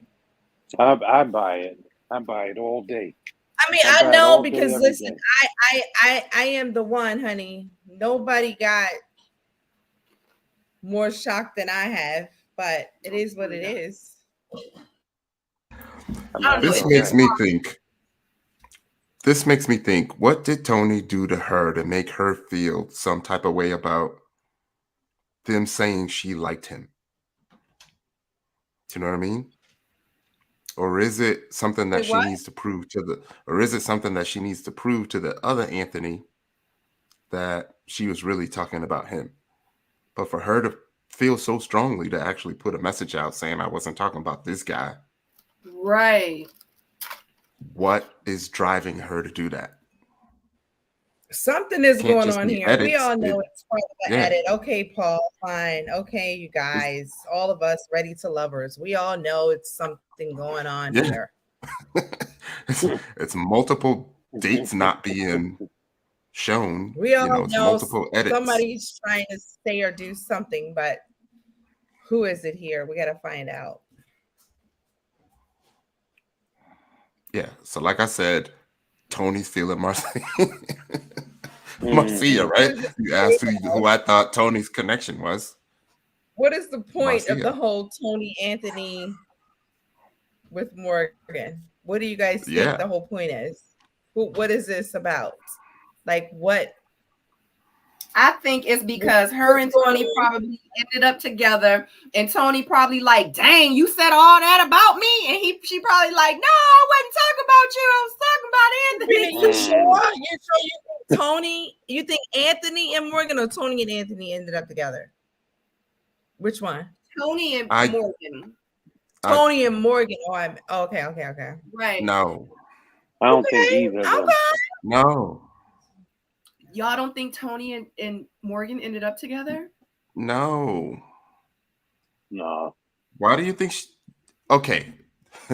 When you say Tony, who are you talking about, Sabrina? Just so we clear. I don't want no There's a Anthony and there's a Tony. Yeah, I know who is who, but obviously I'm definitely not talking about Anthony. I'm talking about Tony. Okay, just no, like she don't end up with Tony. The real Tony. Andre, and when it was a Dre, I was saying Dre. Like Tony from New York. We're talking about Tony, the tax collector or tax developer. Director. No, I don't think she ends up with him. Collector or director? I feel like she clearly just showed us how she feels about him. Clearly, I think she was trying to get his attention. That's what I think. Wait, can you run it back? Can you run? Sorry, Sharice. No, I mean, we clearly see Morgan and Lyndon kissing each other. Attention. Stacey, what would you think about this? Honestly, I can't wait to see what you think. Did you see the whole Morgan thing? Can you run the clip back so I can see the outfit? So like, run it back.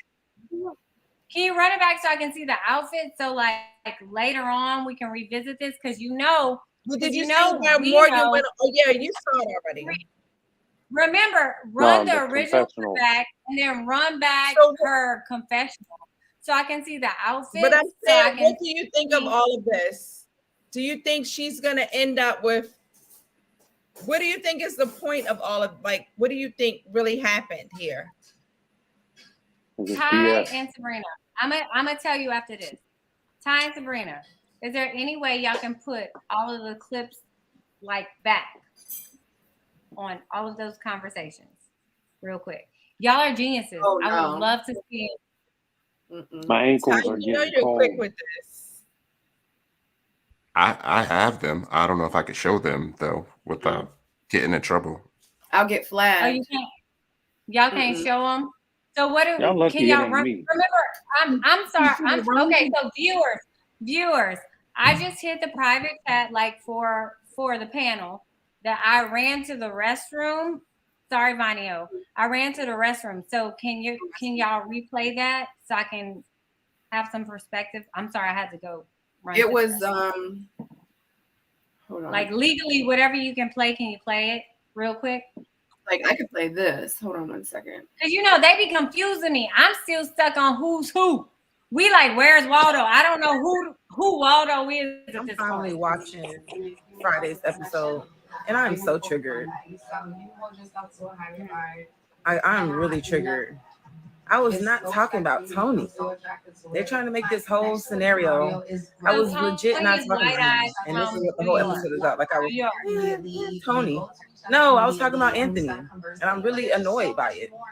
It got me low-key not even really wanting to watch the rest of this episode. This is why I haven't watched it, because I knew the commercials, they was making it seem like I was talking about Anthony.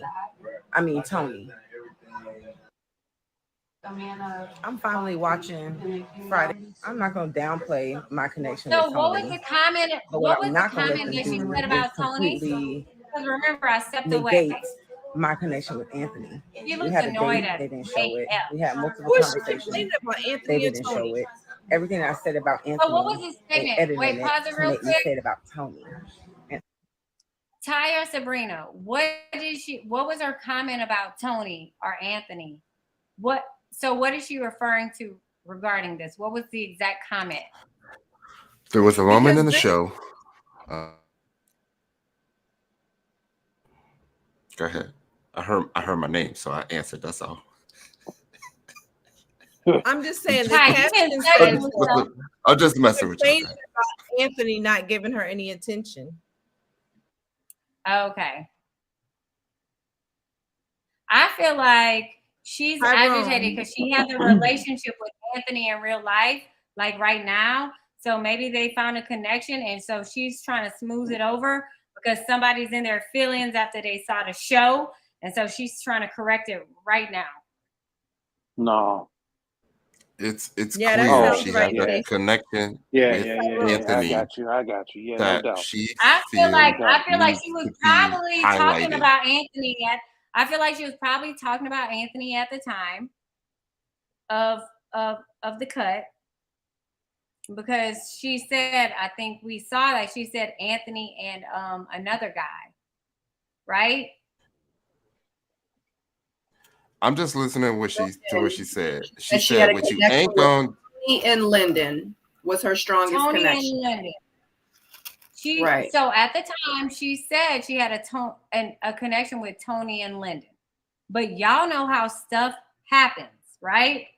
So we know, like, sometimes off camera after the show, after elimination, we continue to talk with people, and then we build a relationship. And so this is like this right now. What you have on the screen is current time. So I feel like that's like you know how you put butter on bread to make it a little bit smoother to go down? I feel like she's putting butter on toast bread, like some toasted dry ass bread. This is the butter. Because what I'll just give my opinion. So I feel like this was the first season, I think, and remember, y'all, I'm from the South, right? And so I feel like this was the first time I've seen like men that was very like more emotional than women or something. Like the men were more, I don't know if it's like what the right word is, the right terminology, vocal, emotional, triggered, like in their feelings. I feel like this season of Miami, not the first one, but this one, I feel like the men were a little more like emotional than the women. Like the women were like, and then the men were like, but So I feel like she was trying to like put some butter on some like toast bread, but not like regular bread, but like, you know how you get the Ezekiel bread from the freezer section? So it's frozen and you put it in a toaster and it's still kind of hard. So you try to put some butter on it. I feel like this is what this is. So does anybody have anything else to say? Nope. Morgan, did we clear anything up or no? Y'all confuse me even more. That's So you don't think so? Okay, so Sabrina, so you don't think this is after the fact cleaning up? Like after? So no, this is what we. It's absolutely cleaning up. Whatever. It's recon. It's definitely recon. No, yeah, absolutely, absolutely. For her to be like, "Oh, you're literally," someone said in the comments, they're like, "Dang, it looked like she recorded that like in between a commercial break." You know what I'm saying? And that's what it seemed like. And my thing is, you need. I'm sorry. It's okay. So just real quick, like anytime I've ever seen that on any season, it's because somebody trying to do recon. They trying to like convince everyone that's not what happened to because I've done it. And of course they contacted me, was like, take that down. You know what I'm saying? Like I've done it, you know. Right. So and that's just what my thing is. I feel like sometimes watch the whole thing. Like I think sometimes as cast members we get so it's unnecessary sometimes. Like relax, you know. Every date is 20 people. Every date isn't going to be seen. We all know how much we got paid for this. We were not starring actresses in a leading role, you know, on a show. This is, you know, we signed up for what we signed up for. So it's like we all know. Let me ask you this. We didn't know which way it was going to go. So since you said that, when you saw yourself, I thought this was like the right. When you saw yourself come back, did you say, "Oh yeah, you know, this is exactly what happened. This was exactly the way that I expected this to be played"? Absolutely not. But I signed up for that. I signed up for the fact that I knew that whatever I did was going to be shown like this. I had no control over it. It was a character on the show. And that's what I signed up for. So at the end of the day, everything I dealt with, all 14 episodes, trust me, I got to the point where I realized that let me just watch it and see what happens this time. You know, you get all excited, you tell all your family you're going to be on a show, and then you don't know. And then when you see the first episode, you're like, oh my God, I need to call a few people. So, we're aware of the edits. But I think this was personal. Morgan didn't even let her hair dry. Yeah, for her to get on IG and rant. Baby, she didn't even button up the buttons on the thing. It was personal. And she said, what you ain't gonna do. What'd she say, Tyrone? What you ain't gonna do. Like she is telling us what the problem is. What you ain't gonna do is negate my relationship with Anthony. Right. Yeah. What's that?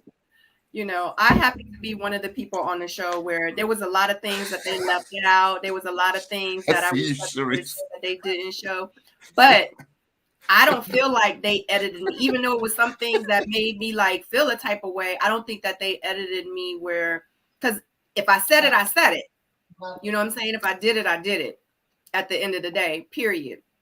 So how they put it together, I mean, I guess you don't think about it like you gonna be on TV and you thinking, oh, dang, I said this, but I've seen that so much, but I've also seen where people have used editing to their benefit and said that I didn't say that. I was saying this about that person, and they put it with that person when clearly I was there and I heard it come out your mouth and you was talking to this person, but you saying it was editing. So, you know, I think everybody's had different experiences. So, you know, I mean, I'm glad that we're all here able to share our story, but we're going to move on because I'm tired of talking about it. There you go. But can I say this one thing? Roll it down. As we're moving on to the next chapter, I agree with my good sister Sharice, where we can't always blame editing for shit. Like we say, we might not like where it's placed, but it's said. And at that point, we heard I'm glad only right here with SabrinaSeoul and Ty's great ass editing-ish, like editing, I don't know what you call it, sir, your skills. Did we hear that she clearly said Tony and Lyndon? Because I was like, when I saw the live today, I was confused. So I was like backtracking and I thought that she said what she said. Tony and Lyndon. She said. When I take my note, I'm watching the show and I literally click pause to type what they just said. If I don't remember recalling, because I don't want no one to be saying defamation and all that other stuff and that I didn't, you know what I mean? And FYI, everything is alleged. So, but if I don't want, because I don't want to say it to you guys incorrectly, and y'all like, dang, Sabrina over there capping. That's not what they said. That's not what, I don't want it to be about that. It's not like, it's not fake news. Like, we really talking about what was said and what happened on the show and in our opinions. I'm not gonna just fabricate stuff. You know what I mean? Like, that's not cool to them. I don't want nobody doing that to me or to y'all. So I would never do that. She said Tony and Lyndon. I said, what? I even rewinded it. And I said, dang, she said Tony and Lyndon. So she really feeling Lyndon when she said he was the sexiest man. We ain't even got there yet. Can we move on? Oh, she did say that. Oh my gosh. But now she. Oh my goodness. Next chapter. But not capping, but caping for Anthony. I'm so confused. I'm in a state of confusion. I'm in confusion. Next chapter. Right. I'm so confused. That's why Tony had to. I'm so confused. On purpose or not. Next chapter. But really, I'm so glad that we had this come to Jesus right now, because I've been so confused. So now I'm even more confused. So let's go into it. What I've been trying to say. Me too. Okay. There is a jar marked with fun on it. Corvia picks it up and she says she thinks that Demario is the best kisser there. Marc Anthony has to give a foot massage to his closest connection. He gives 2 foot rubs, one to Jeffrey and one to Mercedes. Morgan's question is who are the three sexiest people there? She names Lyndon, Marcia, and then herself. Tony said that he was blindsided when she named Lyndon the sexiest male. Jeffrey has to kiss her strongest connection. She picks Marc Anthony. Demario says that he is instantly turned off and that it showed her lack of self-control. Let's talk about the fun bowl. Okay, shout out to Laverne from Potomac season for coming up with Truth or Dare and you know, creating this pathway for people to really break the ice open. So I feel like this was kind of a takeoff of that, you know, to get the parties started. Mm-hmm. I feel like I don't know. It might have been too soon for that. This really stirs the pot up, right? This is forcing people kind of to show their hand, right? And you know, that's kind of what we saw. You know, all of the kissing and you know the call outs with, oh, he's the sexiest man here, and then you know you see Tony, who's like, oh shit, you know, since you put it that way, I need to, you know, now redirect my attention and all of that other stuff. So yeah, I think it was very good, you know, to get the course started, to really start showing people forging, you know, their connections, things like that. I still think it was a little bit early in the process, but it is what it is.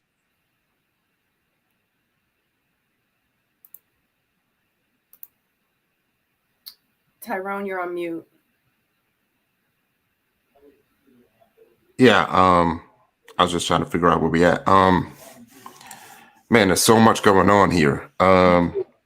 It's good that they can't run from their feelings. I actually like that. Tony may have been blindsided, but I don't really feel like he was upset, because even right before Morgan mentions the third person, you can hear Tony say, big up yourself. So she bigs up herself. Like there's a lot going on, huh? But well, I think hold up, Ty. Let me stop you right quick. Mm-hmm. So when he says big up yourself, right? I think that's a direct kind of jab or a dig at Lyndon, because when you use the term big up yourself, it's a Jamaican term for, you know, shout out to you or whatever, you know. But I think that could have been more of a you know, like kind of, you know what I'm saying? Like sort of like passive aggressiveness or whatever. Yeah. I mean, we mentioned early, Tony has this competitive spirit about him. But one thing about him is that you can clearly, you can clearly see when he doesn't feel like he's the top guy in the room because his entire demeanor is totally different. But this thing with Mark Anthony, it's helping that the ladies are the ones asking the questions. So they're in this case, which is different from the Potomac season, they're forcing the guys to choose instead of the ladies. So I think that's the one main thing which is different. But then the other guys, just like every other season, get to see the reaction, and then people move accordingly. You know, like just like who was it? I think it was Morgan. Like if you have a connection, you still need to nurture your connection, right? And move with respect. Yeah. I mean, I think that whole situation gets the party started. They need was it. it?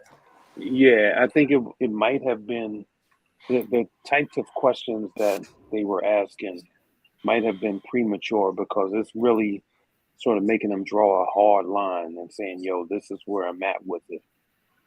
And you know, I think you're going to stir up so much trouble that ultimately nobody is going to have real connections. Like, do you really see any real connections forging right now, other than Blake and Susu? Yeah, I do. I don't. I do. I do. I don't think. I see some connections, definitely. We can't think. I mean, just because we had this little bit of negativity, we got to think about some of the positive. We saw Jeffrey and Marc Anthony. We saw Anthony and Cynthia. We saw Lyndon and Morgan. We saw. But Suzu, remember Demario. So you're not even Corvia. You're not even gonna mention your man Blake, Paul? No, I forgot all about him.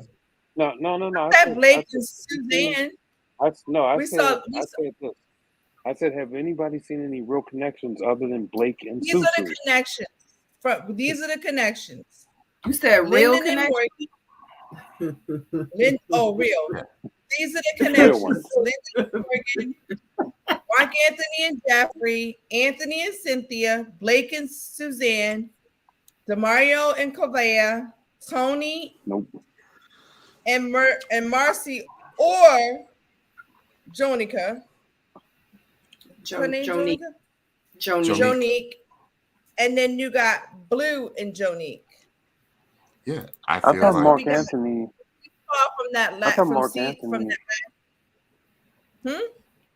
Yeah, I don't know. It's a mess. I feel like they are all clearly connected with one person. There's all of these connections that we're not really seeing. I don't think there's anything defined. When they went up, we were just at the end of this episode, and that's where we were at. That's where we were at. So the only consistency that I see is Blake and Susu. That's it. That's a consistent connection. Oh my goodness gracious! No, it's not, man. No, you did not. Yes, I did. I did it. And Blake is. Did P.O. just say the connection was a connection? Exactly. Thank you. I'm so glad you're back. Let me go scramble some eggs. Papa. Blake's going. Go deliver the truth or something that makes sense. Paul sees himself in Blake, so he's rooting for him. I'll be back when you deliver something that makes sense. Somebody give this man a Snickers bar. Sabrina, you got a Snickers you can send to him real quick? Because I don't know what he's talking about. Okay, so what y'all think about Marc Anthony and Jeffrey kissing, and Demario was like, yeah, like I'm good with that. Like, how y'all feel? Would y'all, if y'all were playing a game and you had to kiss somebody, would you have kissed them? I mean, I saw that moment live in my situation. And I said, Oh, you were there? if You were I, there for the, that, you were there. Who kissed? Say the kiss that again. the truth, that the truth are there. No, And no, we no. had that Sabrina, who kissed? scenario. Ty. Mark Who Anthony kissed and just now? Mark Anthony and Mark Jeffrey. Anthony and Jeffrey. Jeffrey. Did y'all Yeah. see? I Did wouldn't. y'all see PO? Did y'all see PO sitting in one of those deck chairs? I want to know. No. We talking about. I'm He said asking for a friend because he just the said he was question. there. So I The want to question know. was, I what want to would know. you Y'all have saw done? PO. The question is, Who's what gonna would be you mad have about a done? little smooch? Who's mad about it? They didn't even I'm not doing that. exchange thumbs. I'm not doing that. That's crazy. That to was me. a I'm not church doing it. kiss. If somebody would have moved their face a half of, Don't not even matter. an inch, centimeter. Okay. So we know you the insecure guy. Okay, goodbye. Nah. I would have been Having it. I ain't having it. So you Yeah, just told me that your strongest connection is this dude. So okay, I like you, you like me. You got to kiss your strongest connection, and you gonna kiss her in my face? It don't have nothing to do with being insecure, because I tell you this: when it was time for me to kiss somebody on camera or whatever, did I? No, I'm not kissing nobody on camera. Why I got to kiss somebody on camera? Like, right. I don't gotta prove nothing to none of y'all. I Nope. would have gave him a kiss on the cheek, and that just would have been it. Kissing on the lips is very intimate with me. For me, I'm not one of those people that's gonna just be kissing people all on the lips. So if I'm kissing you on the lips, it's because I mess with you. Because I don't kiss people on the lips. I don't like the transfer of bodily fluids. If somebody that I don't really know, I just don't do that. You know what I'm saying? That's how you get the vid. That's how you get the cocoa. You know what I'm saying? Like, you just get, that's how you get the monkey stuff. You just can't be doing that. You know what I'm saying? But everybody's different. Everybody's First of all, different. Sabrina, I want to shout out Sabrina, the original Sabrina, for going an octave lower, or maybe There's two only octaves one lower. Sabrina. Okay, kissing on the lips, the cocoa. She went all the way to the whole kiss, and then she said bodily fluids. Ain't that's no. You know you got spit on your lip. That's a kindergarten kiss. That's no. You know your first kiss in kindergarten. That's not even a kiss. That was a smooch. It wasn't even longer than 1 second. Like, we're playing the game. Like, in the real world of dating, it was a smooch. It was a smooch. Here you go, Paul. A smooch is still B. Here, Paul. Here's our official kiss. If it's not a tongue, it's fine. If it's not a tongue, it's fine. As long as you don't stick your tongue down my throat. I don't want to be kissing every guy. Everybody's not kissable anyway. I think I have the face. I don't think anybody would try to put their foot on me without knowing that they might get a hook. So I'm good. Right, but like, we're in a dating game.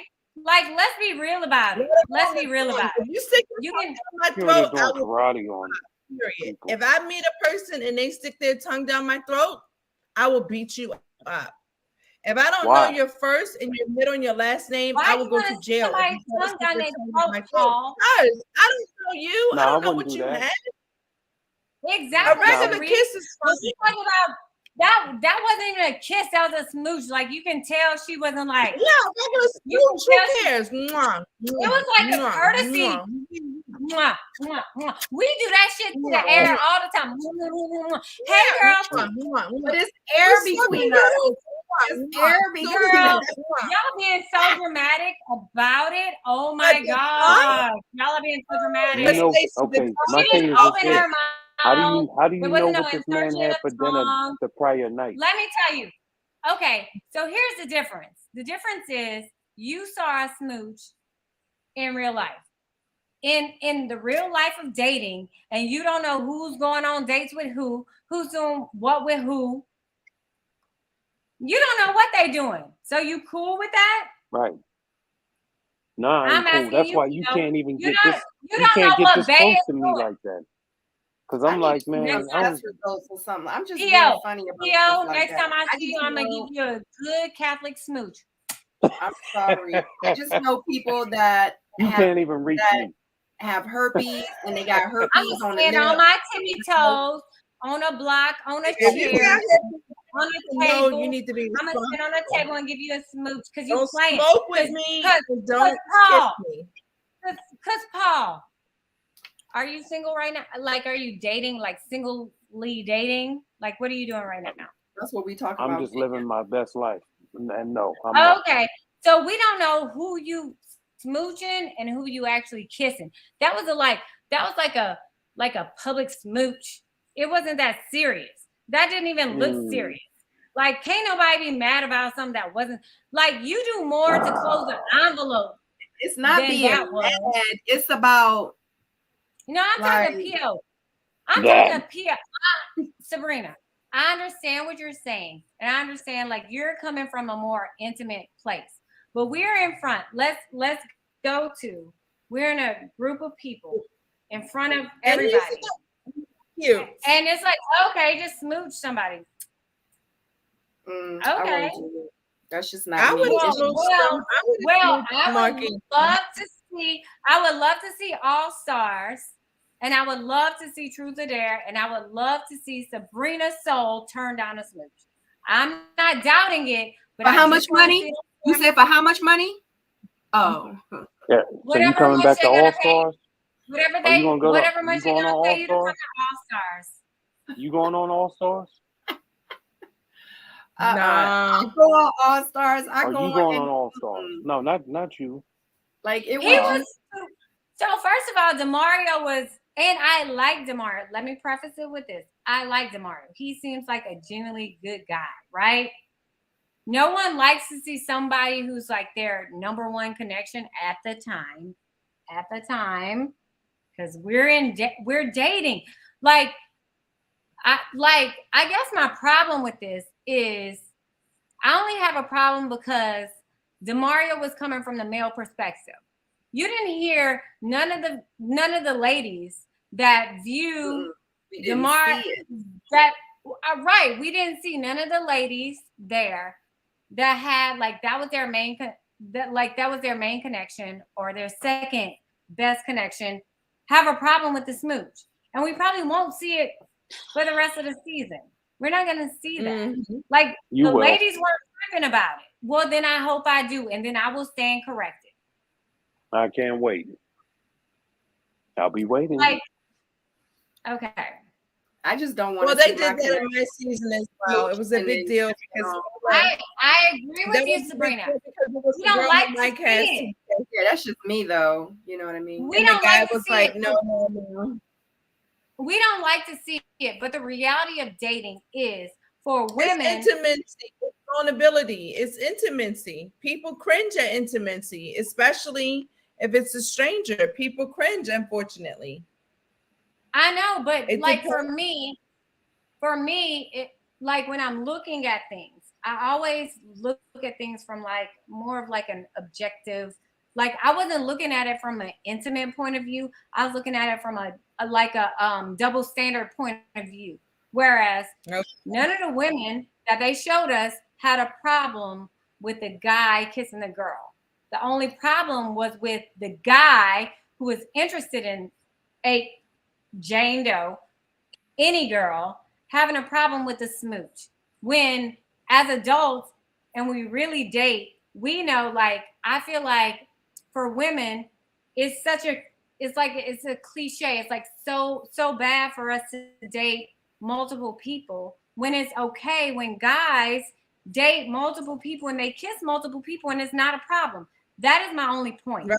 I don't have a problem with anything else. Like, I get what you're saying, Sabrina. I get what Paul is saying from like an intimacy point of view, but we're on the 4th.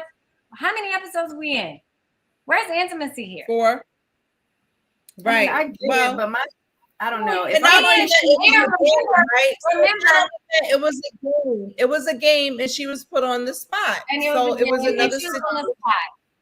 She put on the spot. So what are you going to do? Are you going to be on a dating show? Games you she needs to loosen up. She didn't want to kiss, you know. And the pressure of it's supposedly a woman elimination, a girl elimination. So you don't want to seem like, okay, I'm not open to the process and I'm not trying and I'm not flexible. So it's like, I feel like we're putting more emphasis on like the physical nature of the kiss when it wasn't really. It was like I'm from the South. Like Troy for my season, he got a lot of flack from kissing people on the cheek. That is something we just do. Do y'all know? Like, I didn't have a problem. That's with just normal for us. So maybe I'm just having a cultural issue. Like maybe I'm just having a cultural. Oh no, I'm not seeing it. Because Devin put my toes in his mouth, and people were mortified, and I'm just like. And it made people feel like, oh no, her toes have already been in somebody's mouth. Like, grow up. I just feel like if it was on to the side and he and we had a good date and we were having a moment, it's different. That's an intimate moment, and that means something. Right. When we're playing Truth or Dare, and it's just like, think about it when kids play Truth or Dare. Think about it when tongue each other. And think about it where Truth or Dare. Either way, even if it was an intimate moment, I still. It's like for me, it was like a kid's game. Like I agree with Mimi. It shows more of like who's jealous, because what was the next question? The next question was like, who are the hottest people here? Like, so like everything that was there was to provoke jealousy and conflict. That's a good point. So I feel like at that moment, it was just like, okay, I'm gonna do this. Like it wasn't even a big deal. And I don't believe in holding a woman accountable for things that we are not gonna, like the same exact thing that we're not gonna hold the guy for. That's not fair.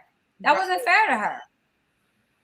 I don't think anybody's holding her accountable. I just think that people have different opinions and different views, and they would have done different things. You know, I don't think it's it's not no right answer and it's no wrong answer. I just think that people are different. And unfortunately, Demario didn't like it, you know, and some people probably say he overly didn't like it. He overly didn't like it. Well, I mean, but who are you to say how he can feel about something that he just didn't like? You know what I mean? I'm not saying it from like how he should feel from what that. I'm not saying that from a personal perspective. I'm saying it from a viewer's perspective. From what we saw, it wasn't that serious, in my opinion. It wasn't intrusive. It was just like, bye. Turn and go. It was like a church kiss. Peace be with you. Bye. Tyrone, I'd like to hear your thoughts. You've been very quiet. Don't be scared. No, I mean it's all funny to me. Like it's really good conversation. Actually, what I was just chuckling about was how I got triggered when I saw Jeffrey jump in Marc Anthony's lap, because I had a similar situation. I'm just being funny, but it was quick with Phil and somebody else. So I mean, it's a dating show, y'all. Like, are we grown or not? It's Truth or Dare. Dude got asked to kiss his strongest connection, and he kissed his strongest connection. His other connection wasn't even tripping. You know, you guys are dating. If you're that insecure, you know, if you don't, you know, you gotta trust yourself. You gotta have confidence in yourself. You know, he might have cried in the car though. It's nothing. It's nothing. If that is bothering you, then I don't know what you signed up for then. I need some test results. And if you ain't the guy, you ain't the guy. Move on. There's a reason why, you know, you wasn't the one getting kissed. So would it have been okay if he kissed Jeffrey and then his question, or because that was Jeffrey's question, and then his question was kiss your strongest connection. Since he has two strongest connections, he kisses Jeffrey, but then he goes and kisses Mercedes in the same scene. Would that have been okay? For who? For me? For Mercedes? I mean, I'm just saying, like, what, like, because they're dating. If that was the dare, if the dare was to kiss your top two connections, then kiss your top two connections. It Where's don't. It may not even mean nothing. It's just mm. a kiss. Those are your top two connections. So Sharice, Stacy, where y'all at? They didn't Shout out say to go. I'm here. So They didn't say. did you ask my question? So say for instance, if Mark Anthony had the question and they were like, kiss your strongest connection. Remember, he has two strong connections. He rubbed Jeffrey's feet and he rubbed Mercedes' feet. Would it have been cool if nobody said anything? Nobody said anything. It wasn't a, I feel like rubbing feet is more intimate than like you didn't let me finish, Stacy. Oh, I'm sorry. If his question was kiss your strongest connections and he goes and kisses Mercedes and then he goes and kisses Jeffrey, would that have been okay? If he kissed both of them in the same scene? I feel like there will be some people that don't have a problem with it. But if it was a woman that kissed two guys in the same scene, we would be falling out in arms like, oh my God, I can't believe she did it. That's my only problem. I feel like that's my only problem. I feel like we can feel how we want to feel about the kiss. Like how we judge a kiss and, you know, like what's intimate to you is intimate to you. A smooch on the lips might be intimate. It might, the butterflies tingling, the soles dripping. That's it. However, I feel that in this moment, from what we saw, the perspective was only judging the woman, and there wasn't an equal judgment of the man. So that's my main issue. And I guess that's why I'm like trivializing the kiss, I guess, because I feel like it wasn't judged or presented on an equal playing field. And that's my issue. I feel like when women embrace things and we do things and we do the same exact thing that men do, we're looked at like lesser than, we're like looked down the nose at. And that is my only issue with it. Like I wholeheartedly do not mean to trivialize a kiss or what it means to you or what intimacy means to anyone or how you value that. My issue with the scene was that we only saw the perspective of Antonio judging her. Demario. Demario, I'm sorry. I done made up a whole new name. All these Tony. I missed it. I don't know. I'm so confused. But we didn't see an equal. I feel like it would have been made more sense to me if we would have seen someone who had a problem with the guy kissing a lady as well. So I feel like it was unfair judgment on the lady. So maybe I didn't articulate myself as well as I should have. No, you did. No, you did. My issue, yeah, like I don't devalue intimacy or anyone, like what any individual feels like it's like what's close to them. I love it. If you like it, I love it. But what I don't like is when someone's reaction to something is demeaning to the woman, when no one has a problem when it comes to the guy. The question was posed to the guy, but the reaction was regarding the girl's response. It wasn't about who the guy chose. That's my issue.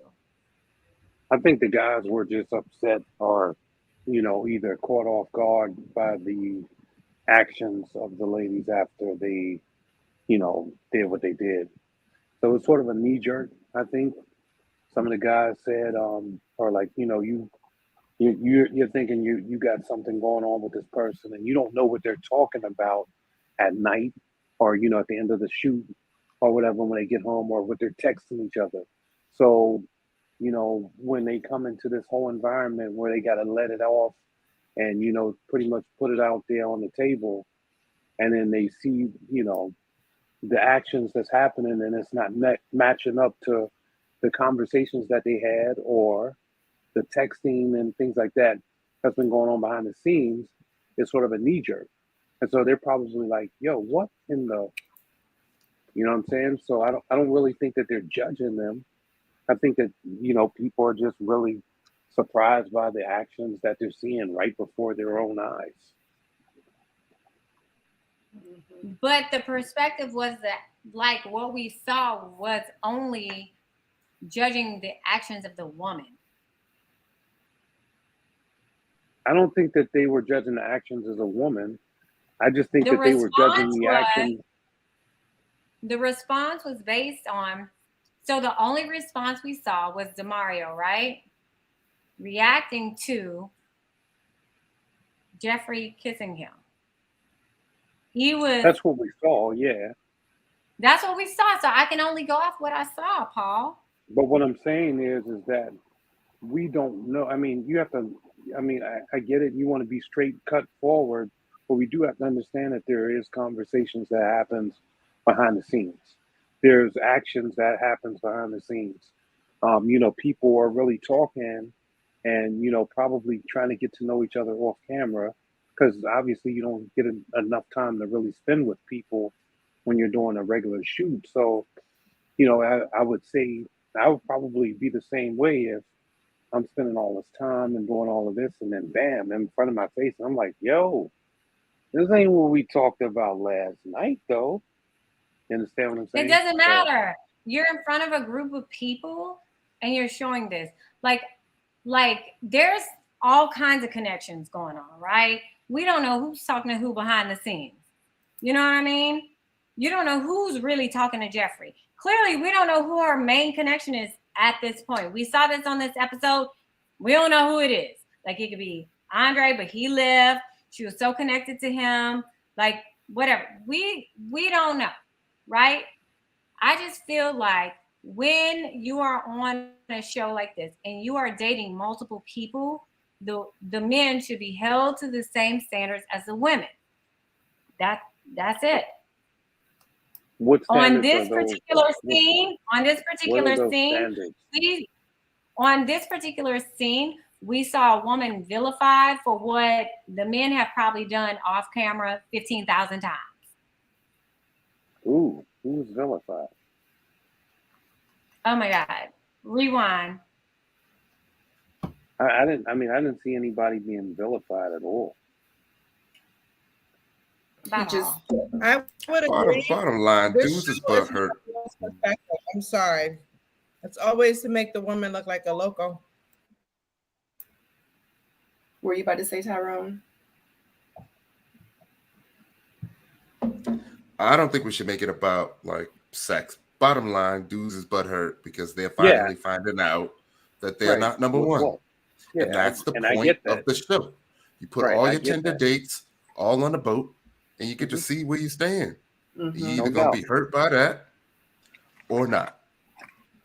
I am overreacting because I'm dramatic just a little bit to make my point. Yes. So I'm saying in this moment, like if I was Demario, I never would have showed my cards. Like if me dating, why am I gonna be mad because you smooch somebody if I know what we got going on? And I know that this is a process and we're dating multiple people. Now, if you would have stuck your tongue down her throat and y'all would have like rubbed on each other and it would have been some stuff, and I'm like, oh, what y'all got going on? What y'all really got going on? Because you ain't telling me about that. Then that would have been another conversation. But can I at say this something? point, like, you mad because it's truth or dare and people are just playing along. Like, what is the problem? So what I can tell you is this, though, just from I a man's agree. Tell perspective. me. Just from a man's perspective. Tell me. If Because I like a people, perspective. right? So if these men are actually getting hurt or feeling some type of way, it's because those men are investing themselves into these women, and that's a good thing in this environment, right? Now, obviously, if they're getting mad at women for things that are non-substantive or there's no real meat to that, then that's a whole big problem in and of itself. But I think when men are, especially if, as hard as it is for a man to be vulnerable, right? If they really put themselves in the line of fire to be hurt, then that says a lot about what they're putting forth. That's all I'm saying. Everyone's being vulnerable, Paul. Yeah, Everyone's trying to like black women are notorious. Like, it's a reputation of Black women for not being vulnerable. And you're talking about Black men? Are you serious? Exactly. Like, what I see is a lack of confidence. If you know what you got going on, if you are a man or a woman and you know what you got going on, you wouldn't feel a thing by that. You know, oh, she just going along to get along for this game. She know where home is. It's not like they were caught kissing in the back of the boat. It was a challenge. What was she supposed to do? These guys are not saying that she took. They're not mad because, you know, they're saying the women lied to them and told me I was their top connection, and I'm finding out on the boat that I'm not. It's always, I thought I was this, I thought I was that. Well, you thought wrong. Deal with it. What you gonna do about it? Yeah, I mean, You know, no look, doubt, I'm just no doubt about it. look, the back and forth is just, you know, this is what we're here for. We're here to It is the see fourth what we're gonna do. episode. Like, why are you so hurt? Maybe he thought he was upset because she didn't pick him to kiss. What I'm finding out is the guys are awfully competitive. The guys are awfully competitive, right? And the guys are for some super reason, emotional yeah. on this season. Yeah. I've never seen a group of men so emotional. This is an emotional group of men. Y'all were nothing like it. I think Marc and Potomac, that Potomac season. When they started That arguing, Potomac I was season like, had wow. some softies. I know in Outcast, those guys refused to argue. Like, it was like, oh no, y'all not gonna get us over y'all. I really Sabrina. would like to have seen what? Nah. What happened? Did I miss something? Nope. No, say it again. Say it again. No. No. I was joking. What did you say? No, I was giving you the wrap it up signal. But I'm joking. Oh, yeah. No, we are about to wrap it up. I just would have loved to have seen other people kiss as a connection to see how other people's reactions, because all we have to go by is just Demario and Jeffrey. But I would have loved to have seen if, you know, Lyndon, pick your strongest connection to kiss, and if someone, you know what I mean, I would have loved to have seen other people, but unfortunately we just have them to go by. So moving forward, Demario says that since Jeffrey isn't giving him the time he wants, he wants to get to know Corvia more. Corvia says that her connection with Demario is growing. Every time they see each other, they lock eyes immediately. They go to each other and they start conversing. But there is so much more for her to decide if it's a real connection. She likes that he is a family person. He talks about his father. She talks about her mother. They talk about them growing up, how she grew up. Demario says that she matches his vibe and energy. Her chemistry and compatibility is natural, and he can see a partnership for sure with her. And this is Demario, the one that we were just talking about, and Corvia. Yeah. I'd say for that whole connection thing, 2 words, actually 2 letters. BS. I don't think I don't think that there's a connection grooming and blooming. I think that was pleasantries, you know, an appreciation for the man's time. This looks like they had a great time with each other, laughing. No romance at all. I agree. I think that he was upset with Jeffrey kissing on Marc Anthony, and he was like, let me go over here real quick, because like he said, since Jeffrey isn't giving me any time, I'm gonna go try to find out more about Corvia. So it's like, if Jeffrey was giving you the time, you wouldn't even been thinking about Corvia. So Yep. You know, I agree. And she honestly, she needs a connection too, so it works out perfect for the both of them. Yeah, I mean, it's a little desperate. They're on the boat doing the math, checking their connections. Yep. you know, in real time, and she got Right. 3 no votes. So, you know, she tied.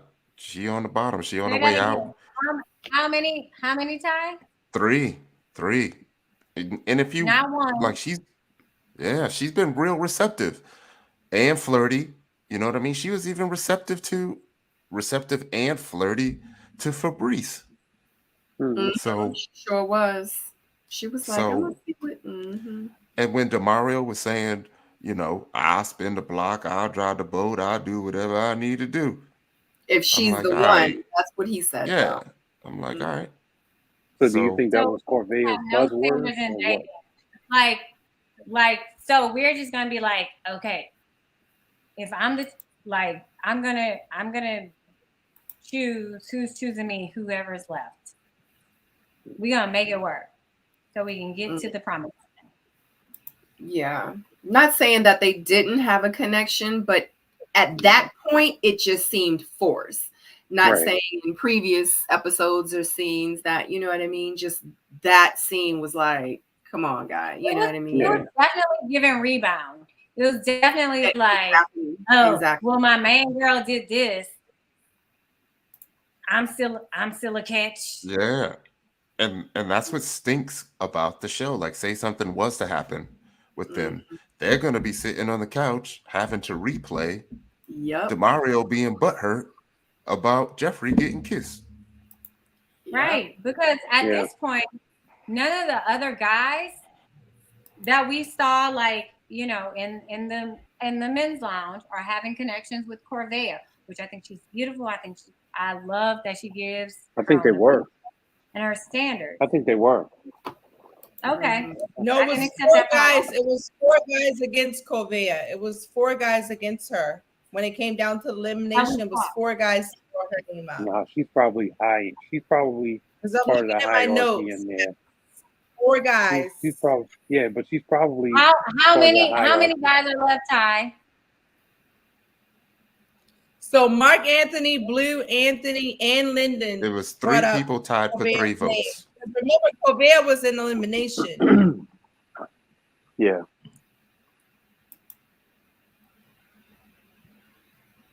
But I still don't know if she's going home. I thought it was 3 people tied with 3 votes. Let me go look. It's 3 people. It's Corvia, Marcia, and who else? No, Hold on, are y'all talking about the last 3? And we're Jeffrey. talking about, the vote, I feel like the vote we at the saw end. Marcia and Jeffrey in the preview. Yeah. Oh, yeah, that are up for elimination. And Marcia, Corvia, and Jeffrey were the And 3. I feel like we saw Marcia and Jeffrey And slow whining in the previews. now think about this though. Facts. Since when do you have 3 people in the bottom? What'd you say, Paul? You kind of like When went do you low. have?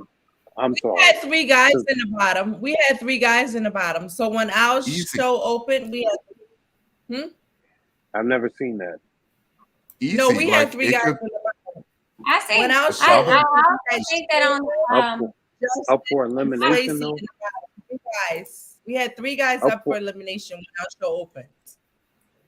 I think yeah, that on, because they like, got a pass last week. Paul, remember? I think that on happened? Rashid and Simone's season, That's why y'all need to stop trying to be producers and predict the show.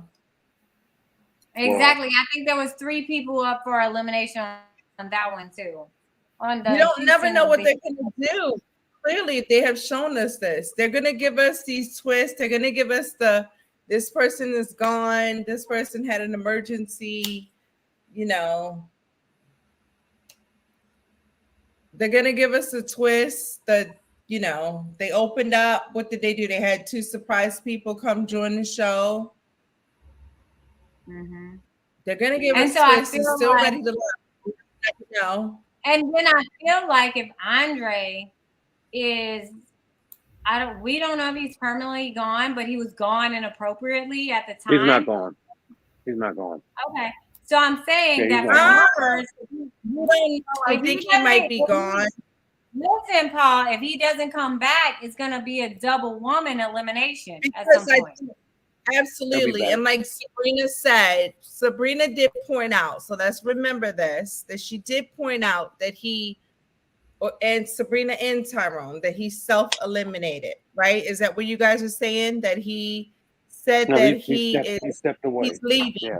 Not self-eliminating, but he removed himself from the process. He's removing himself from the process. So we have to remember that. That's all I'm saying. Mm-hmm. Paul, you got any money? He's on. Paul, you want to make it? How you want to do it? On air or off air? I mean, we could do it both. We could do it off air because the amount of money that I'm going to request is going to be absurd and probably, it's going to be a disrespectful amount of money that I'm going to want. All right. So off air, we're going to bet on that. We're going to say it here. Y'all are going to make a bet for what? What's y'all's bet? Don't say how much or whatever the bet is. Just what are y'all? I'm going to tell you what I'm proposing. This is my bet. We're going to bet if he's coming back. If he decided that, what did Sabrina and Tyrone say that he said? He's removing himself from the show. So he'll be back. I'm saying he's not coming back. Paul is saying he is coming back. Okay. So that's the bet. I'm betting he's not coming back. He's betting he is coming back. So we will see. He'll be back.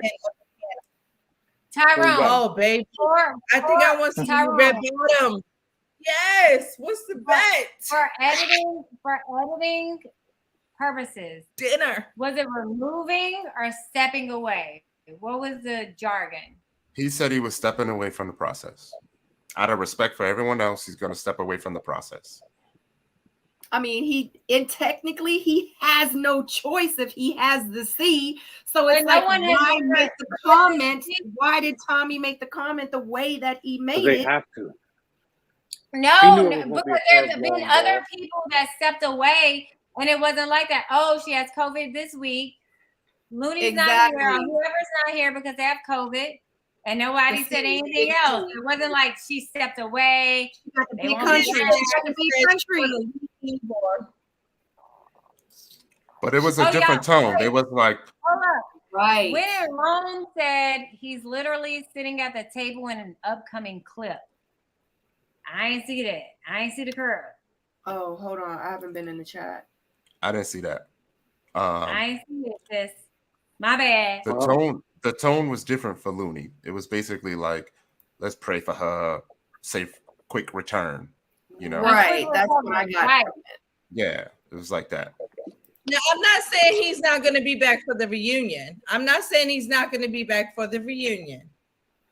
I am not saying that. That is not my bet. I am not. I didn't say that. He will not be back for the reunion. I'm saying he's going to get back in the process. Vanio, did we say? You're saying okay. Yeah. I need to know who y'all sources are. So behind set, can we talk about y'all sources? Because y'all got we'll talk about that. We'll talk about that behind. I'm not sure. I'm really not sure. But I just thought about the fact that he did say he was removing himself. So if you remove yourself, we stepping away. Because it's ready to love, and we gotta watch it and keep building. I said it out loud. My bad. Hold on. I gotta step away from this real quick. Okay. So. Okay, I'm back. Just like Dre will be. See that? See what I just did? Literally sitting. Oh my God, Stacey, did you see that, Corny? Oh my God, he just played us real quick. He did a whole. Okay. You had me. You really got me. You see what I did? Yeah, exactly. Hold on, what? So, all right, Andre will be back. If that's the case, whatever it is you want, I will eat my bet because I'm a woman of my word. And offline, we're gonna put this thing together. No doubt. I'm not saying he won't be back for the reunion. Mm-hmm. No, hold on. I said, but I don't Fabrice know would about be the rest of the eliminated. show. That's all I'm gonna let Right. you know. No doubt. My boy, P out. No doubt. And by All the right. way, for the record, I said that Fabrice was going to be a one-hitter quitter. Yeah. You said Beast was going to the end. No, I said he was going to be a one-hitter quitter. I said he's going to be No, just like you did Cornelius from not. last season. You were his Man, come biggest on. cheerleader. You said he was going all the way to the end. You did not say he was going to be lower. Listen. Tyrone, go find the tape where Paul said this, because he is not being honest right now. He was his biggest cheerleader. Like, he got a varsity Letterman jacket with Fabrizio on the back. Like, what are we talking I'm about? about to go get my tuna fish. I'm No, not doing this for Paul tonight. I rock with Fabrice, though. Because he is I'm tired of taking up for you like, because right people, now. He does, I'm tired of taking up for you. You need to. I can deliver. I can see my man going to the end. That is what you said. Like, what are you talking about? I wanted him to go so bad. I did. I wanted Fabrice Now to go it's I so bad. wanted it, not that I know. Oh, okay. Okay, goodbye. But I know Andre's coming back.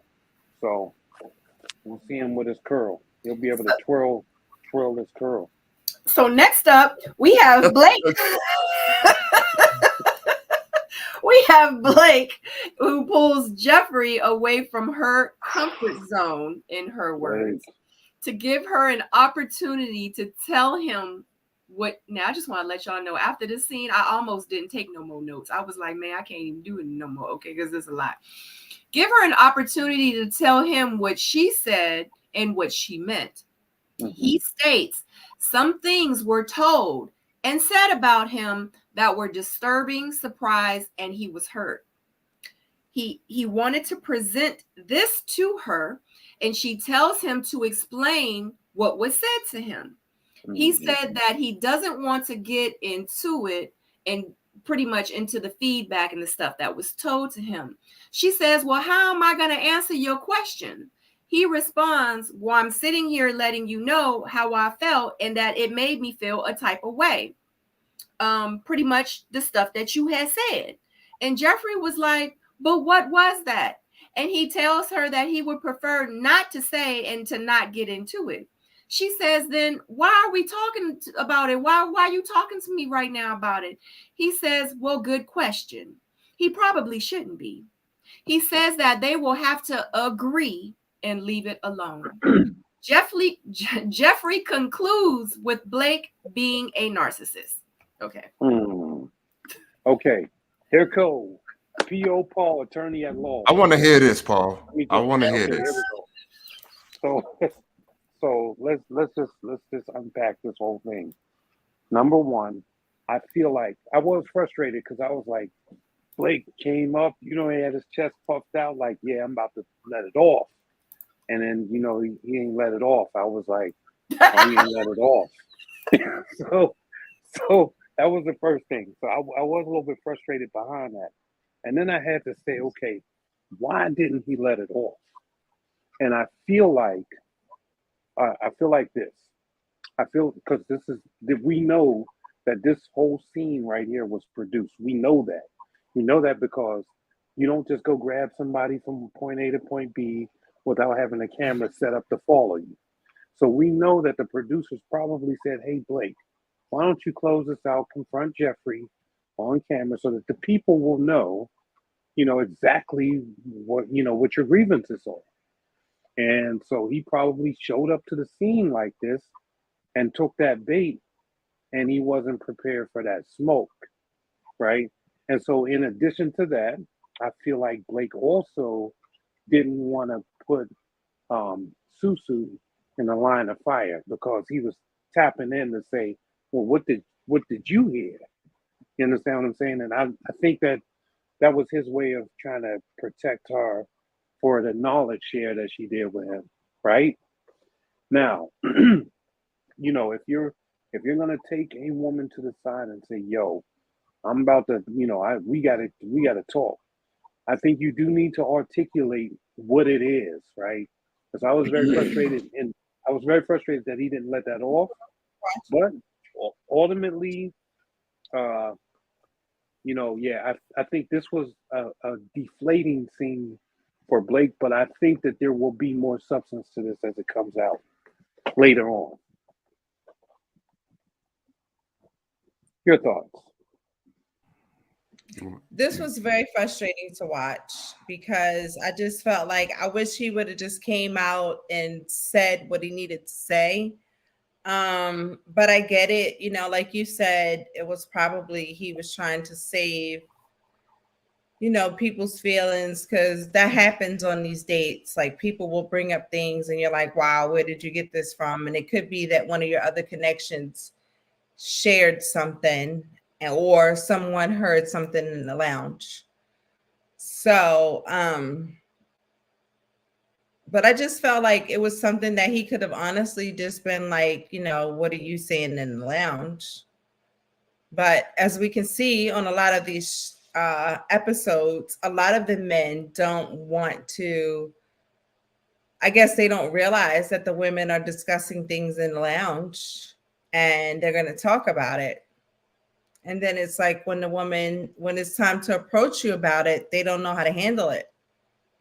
And I think that's what we saw with Blake and Jeffrey. I don't know, because Jeffrey did say that in the lounge. She said that he was telling her that she was the one, but why wouldn't he just, if he told her that, right? I feel like him not wanting to say that to her, that means that he must have really told that to her, because why wouldn't he say it? I feel like because he knew that he couldn't say it. It was like he was dancing around it. So was she lying or was he lying? Like, it's very misleading. I just think that Blake didn't have enough information in terms of what he was about to speak to. So he was probably thinking, he probably was thinking, man, if I sit here and let out too much and, more than she knows that I know, is going to be an issue. First of all, Sue Ann had already told him what she told him from the lounge, because that's what happens. Okay. But Sue Ann went home because that was her connection. She told Blake what Jeffrey said about him in the lounge that upset her. Okay. And Blake denied it to Suzanne. Clearly, he denied it because he couldn't even say to Jeffrey, you lied or you didn't lie. Understand. He just and see, alluded to something instead of coming right out. So if you're confident about something, if I know that I'm confident about something and I know that I feel as though you lied on me, I'm going to straight up say, you lied on me. This is what I feel like you said about, why did you say this? Right. So here's one of the things, and this is so if the both of them felt like they had her in a lie, why he couldn't just say it is what I'm saying. You're saying he was trying to protect her for what if Jeffrey was already lying? Yeah, but we don't know what was chopped from that, right? We heard, him sort of bringing issues. Hang on. No, I'm telling you that. I mean, you have to go off of, you know what happens behind the scenes and everything else. So we don't know what was taken away from that whole contextual conversation.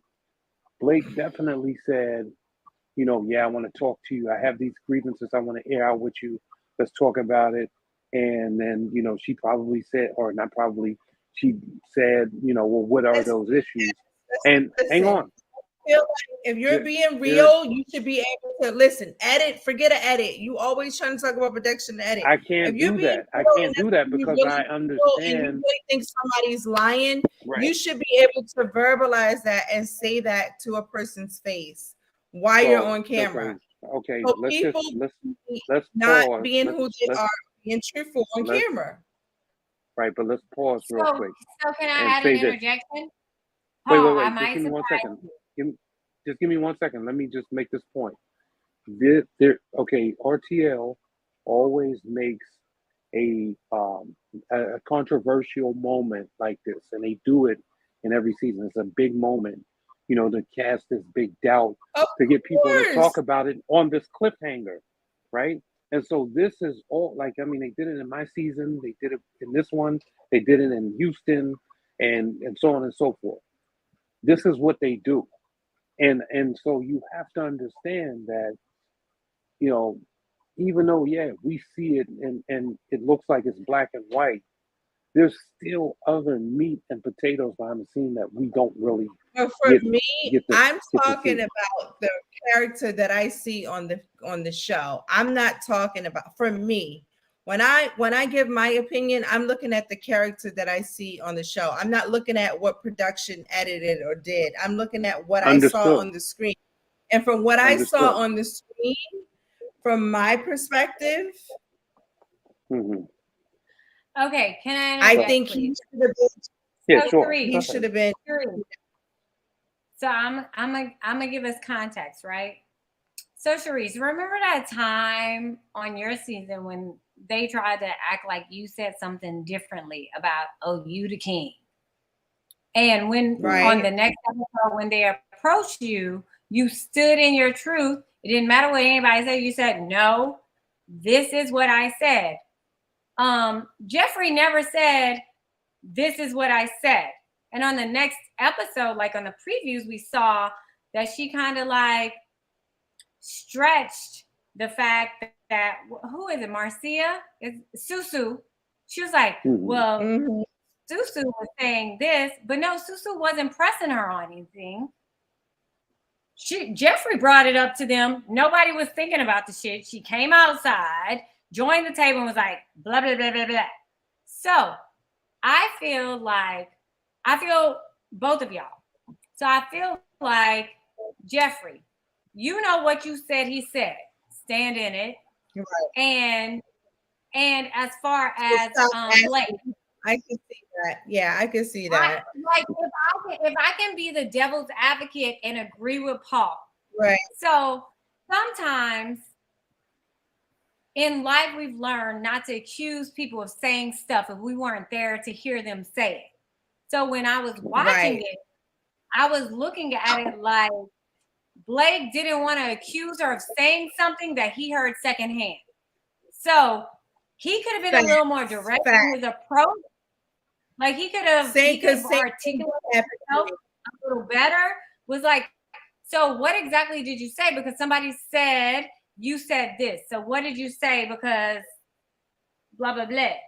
So I feel like they're both like exaggerating the truth in this moment. I feel like nobody's right, nobody's wrong in this moment. Like I agree with your perspective and I agree with Paul's perspective. I feel like in this whole thing, Susu is innocent. That child, she innocent. Right. And yeah, I feel like you ain't have any problem standing on your truth. Like you were mouth vomiting all information in a woman's lounge. And that when Blake approached you could have said, because I know Sharice, you would have said it. I know for a fact you would have said it. I know for a fact Sabrina would have said it. I would have said, no, you said this. So that's all I said. Yes. I said what you said. I would have known what he was coming for. Right. But then again, maybe. Moment, and in the clip, we didn't see Jeffrey say that.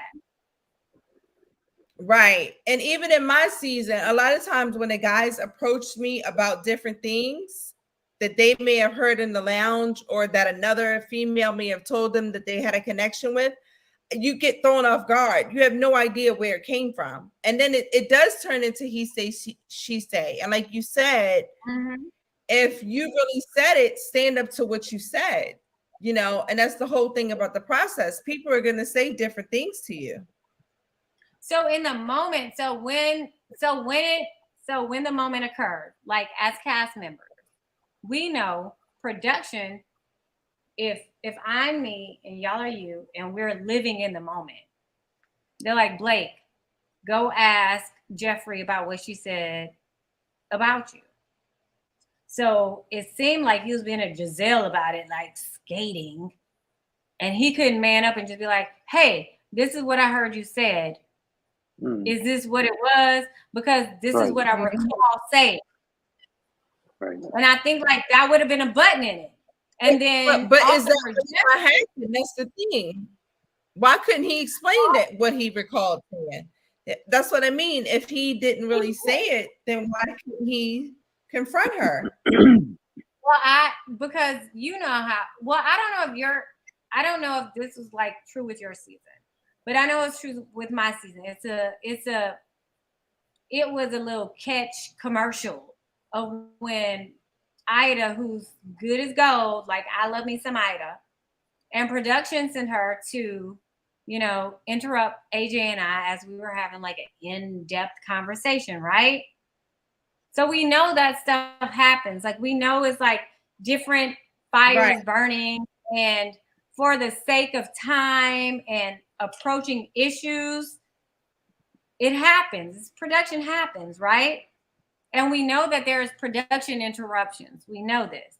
So like at the moment, I didn't like Jeffrey, like, where is this coming from? Girl, you saw him be like, because you can see when they're like, go over there.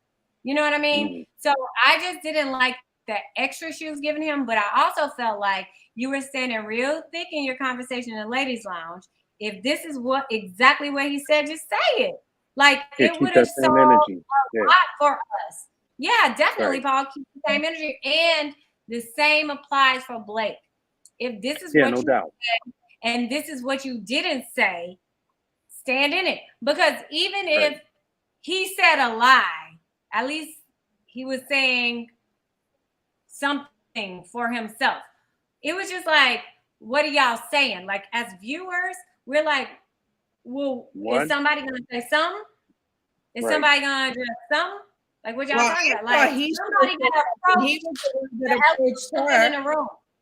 But Stacey, he was the one that pulled her to the side. He should have said it. He should have led the conversation where it needed to go. I'm sorry, it was too much cat and mouse.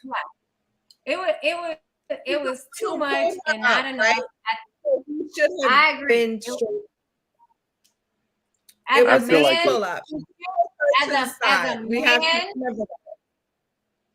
As a man, he should have said it. But also as a man, like we gotta understand, like sometimes like when men approach conflicts, they automatically look like an aggressor. So I can understand why Blake was trying not to look like, oh, I'm going in on her.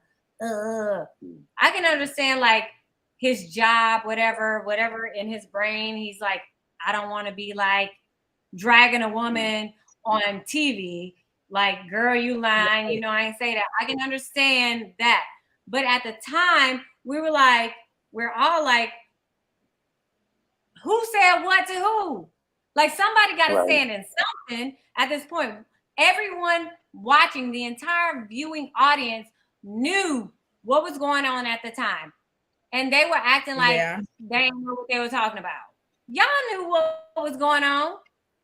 It was so dragged on. Yeah. There's that. So I felt like, or I still feel like there's going to be a resolution because I don't think their format is to have this open-ended sort of beef and then not close it out. So I feel like maybe the next episode that will be talked about and it'll get closed out. If I was Jeffrey, I would have been like, Blake, why are you playing? You said I was your main girl. You said you don't know why you're here. And that's all I conveyed to the women. So, well, but that's not true because he said the controlling.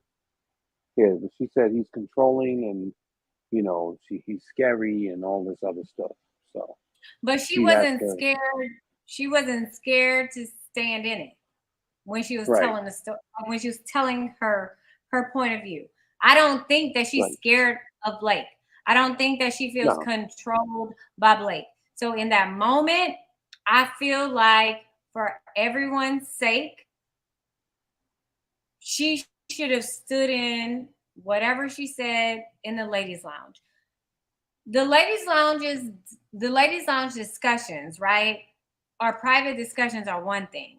Eliminate discussions are something else. Like when you're corrective, like you're trying to correct someone and you're trying to give them feedback on what you can do better, that's bubble something. date. So if you're saying, hey, you seem vested in one person. This person said you're vested only in one person, and the ladies feel like you need to correct that. That's one thing. So I feel like in that moment, somebody should have said something at that moment because we all knew what was going on. So they trying to act like the viewing audience is stupid, like we don't know what's going on. No, y'all are grown. Stand in whatever you feel like your truth is. I'm gonna try my best to explain what I feel is going on, and this is one of the probably the first time I actually felt for Blake, and I was supportive of Blake, and I'll tell you why in a second. I literally had to have a date to explain what someone else said that I said in the ladies' lounge. Right, if y'all remember that. Yes, Right. and Ty, Mm-hmm. did I ever apologize to you for being critical of you? Because I misjudged you in that moment. Because after that moment, when you were entitled the opportunity to explain, I got it. I totally got it. I can understand where you're coming from. So, in a way, I do feel like production had Blake initiate that conversation. No doubt. I feel like Blake is aware of what was said about him in the lounge. We are aware of what was said about him in the lounge, right? Blake is focused on this one thing. We are focused on this one thing. Jeffrey may have said 20 things about him. She has no idea what he's talking about. So she just wants to be clear. Which one of these 20 things did I say about you, brother? So I can explain it. I also feel like 20 things. I also feel like when Blake mentioned it, he may have figured that Jeffrey was just going to be receptive and respond to the one thing that he's thinking of. And because she didn't, he felt it escalating. And if it escalates, that means that it has to come out that Sue told him. Then it also has to come out that he said that Jeffrey is his number one.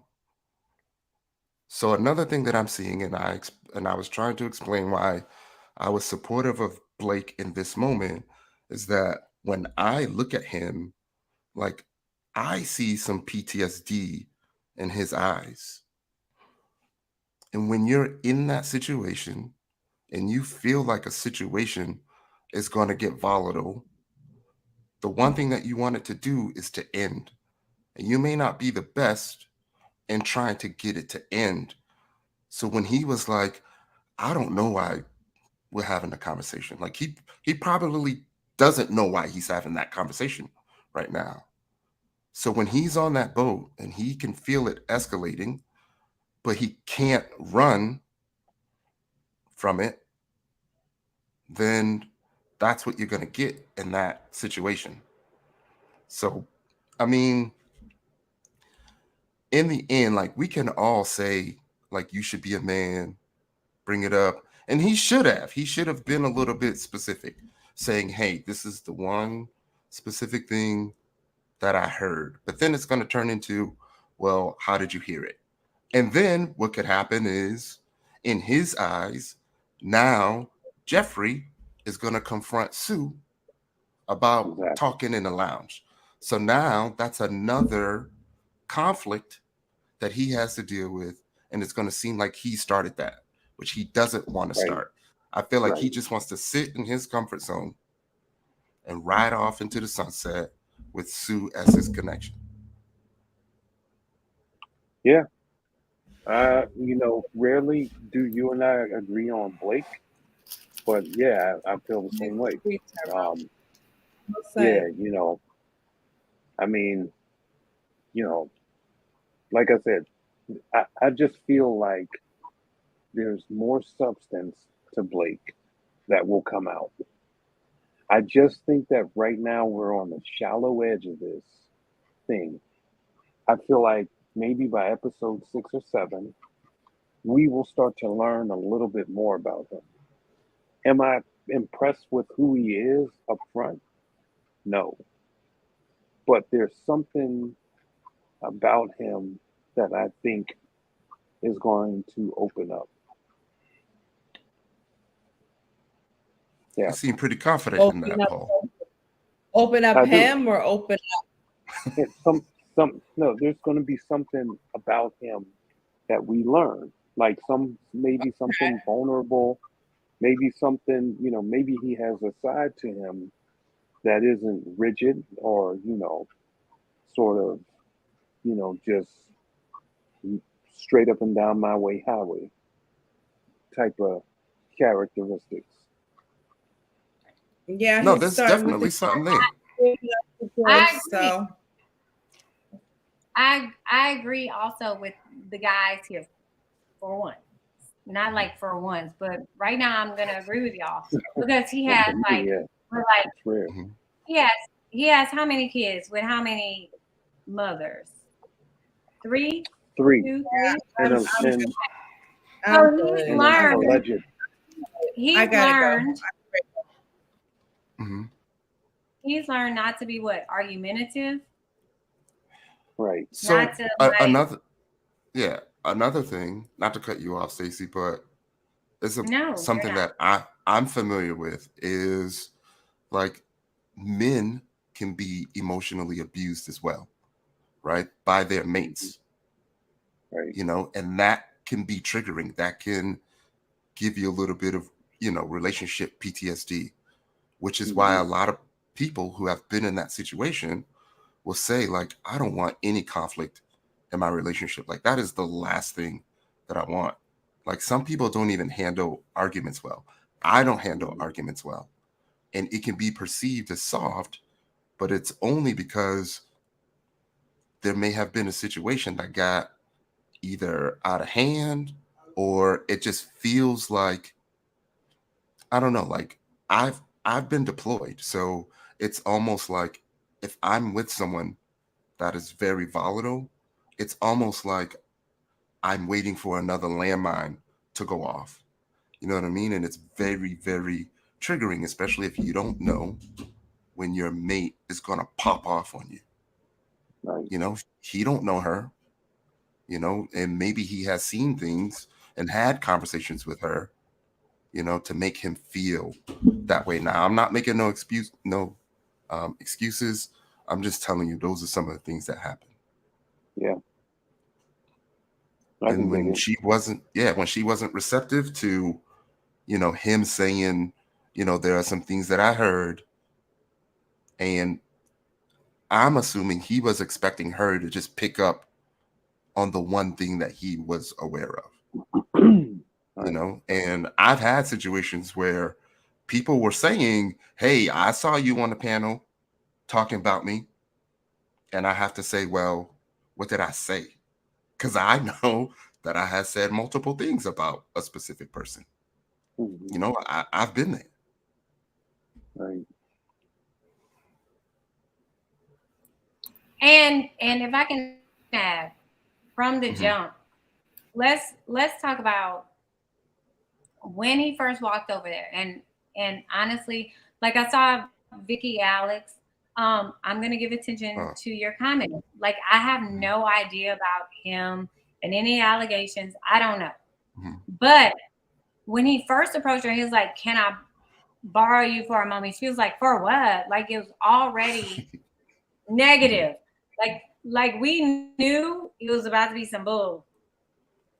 So I knew like nothing they talked about was going to be either give us a resolution or be positive.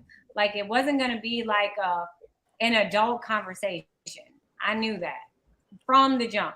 And like in the exchange, I felt like so for me, I'm a woman, like I'm not gonna show you all of my cards. So I'm gonna let you say what you guys say. So I'm gonna say, okay, Blake, what did you tell me? What did you tell me in all our conversations? Did you tell me I was your number one? Why are you that you don't want to be here for the process? I feel like she didn't like Blake at all. And so she was just turned off by anything he said, especially at that moment. And regardless of production, edits, whatever, she just didn't want to be interrupted. So already, and I'm giving her credit. Like we don't know exactly like the depth of what she was talking about when she was interrupted. So that's fair, right? But when he interrupted her, it was already, if we look back at the scenes, it was already faces and what? Like basically like, what you want with me? Which I have said that before. Like, what you want with me? And he didn't, he kind of like grazed it. He was like just like a Giselle, like I'm skating. I'm trying not to be too confrontational about it, because that's like, you know, like in black man point of view, I can appreciate the fact that we don't want black men to look confrontational and like bullies and abusive. I get that. So like this was a hard conversation to navigate, because we have, as viewers, we have no resolution here. We don't know who said what. We have what we think. We don't know what exactly was said. And especially like from the perspective of a woman that's not feeling you. And I never saw Jeffrey like, oh, Blake is my guy. So it's like, it was almost like in my season, like, for example, when I kept getting dates with David, I was not interested in him at all. I was just like, kind of like, why are we here? You know what I mean? And I kind of came off as like being rude or whatever, but I was confused because that wasn't any of the guys I was interested in. You know what I mean? So like, why are we on a date? We're not having a connection. We're not even in the conversations, like all of the conversations is being filmed, but it's not being showed to y'all. Why are we here? Right. It was just more like, I'm being annoyed. So in Jeffrey's defense, that's her defense. And in Blake's defense, like, I get y'all, my black man. Like, y'all have a tough world to navigate, especially in dating, especially in front of the world, and especially in controversy when you're trying to approach something that you may or may not have said. Like, how do I approach something that I didn't say? Say Blake didn't say any of it. How's he going to articulate that without seeming like a bully? When she's already agitated that he interrupted her. Right. It's just like on my season when I get on that date, and then when Zoe was like, I was fake. And I'm like, where's this all coming from? Because nobody really tells you. So I knew like it was a result of stuff that people had said to him. And it's just so much more than what you see. It's so much more than what you see.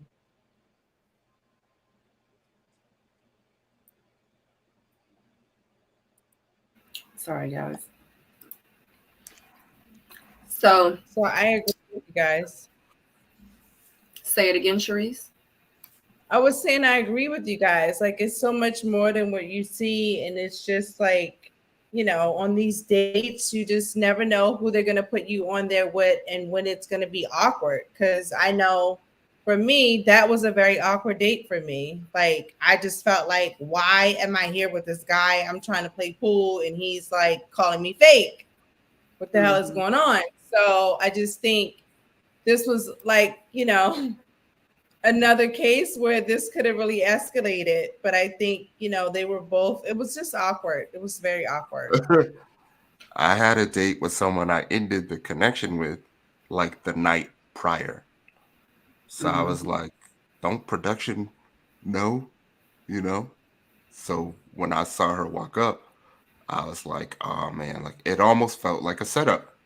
It almost felt like they were trying to make me get angry, you know? And I don't know. There is a clip where you can actually see me flinch back. If someone can find it, go find it. But I'll admit that.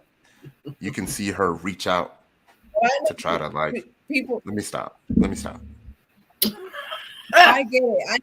I know how you feel. I know people think I was acting, but I was really actually very shocked on my scene on my date when it went left. I was like, No, we clearly saw that you were upset. No, Period. we can see that you were upset. And to me, looking at it, Sharice, it looked like I thought we were cool. Like we talked yesterday about our connections, like whatever was going on. So where is all this animosity coming from? So and that negative energy. And so it was totally awkward. Like it was an awkward misplacement of animosity towards you. You know what I mean? Yeah. So I totally get it. Like I was just like, why is he being this rude to her? And what's crazy is that right. And what's crazy is that I know someone that knows Zoe, right? I don't know him, never talked to him, don't know anything about it. And they was like, oh no, so I wasn't thinking that he would give you that type of energy at all. And if we go back to what happened, even if it was like barbecue, like that was like, that's what y'all said. Like many people said that your season. So why was it suddenly bad that Sharice said what everybody said? So I had a strong problem with how he approached you. Now, at the end of the day, men don't talk to women like that. So in this moment that we're seeing, with Blake, you know, I think Blake is handsome. Maybe he's misunderstood. I don't know. We haven't seen enough of him articulating who he is, his kids, like as a person. We haven't seen enough of him talking, like for people to say he's a narcissist and all this stuff. We haven't seen enough of him talking about himself, right? Oh, well, so I would like to know, hold on, what does Jeffrey do for a living again? What does she do? Anybody know? Let me see. You got it, Ty? We're getting there. I think she's a lawyer or something, right? No. Oh, executive assistant. EA. Okay. So then she can't diagnose him as being a narcissist. All right. So we got that out the way. Wow. Well, you know what? I think calling people. You know, we're really putting this narcissist word around. All this narcissist talk. Now they're gaslighting and all this bullshit. I know it's like new words, like alpha, submissive, narcissist, gaslighting. Like we have a vocabulary. We understand what it means. Like this is like a fishing hook of jargon for us to hook on to and to just go with it. Like we're much smarter than that as a culture. Like why are we just accepting these hook tag words and going with it? That is crazy to me. And labeling people with them. When people say these words, it makes me look at them and not who they're calling these terms to. And that is my problem now, because I feel like these are catchphrases. Like it's like, oh, da-da-da. You know, when people roll the drums and be like, da-da-da. But it falls short with me. Like, tell me something of substance, because y'all are having these back channel conversations. Say something to make me understand. This season, like for all of the negativity towards Blake, we haven't seen why he deserves it. Like, please, cast, give us a reason why, so I can make it make sense, like in my brain. So, okay, I'm a Virgo, right? So, for me, and this is where maybe I'm falling short, you know what I mean? Like where I'm missing some steps or missing additional information, like gray area. For me, it has to be logical, like A plus B must be followed by C. You know what I mean? But we're missing the B. We just have like these hook tag words. Like, y'all give me something. So in that moment, I wanted Jeffrey to give me some, like, you are a woman of grace and class. Tell him what he said, girl, so we can understand. But now it's just like a 50-50 split. We don't know who said what. But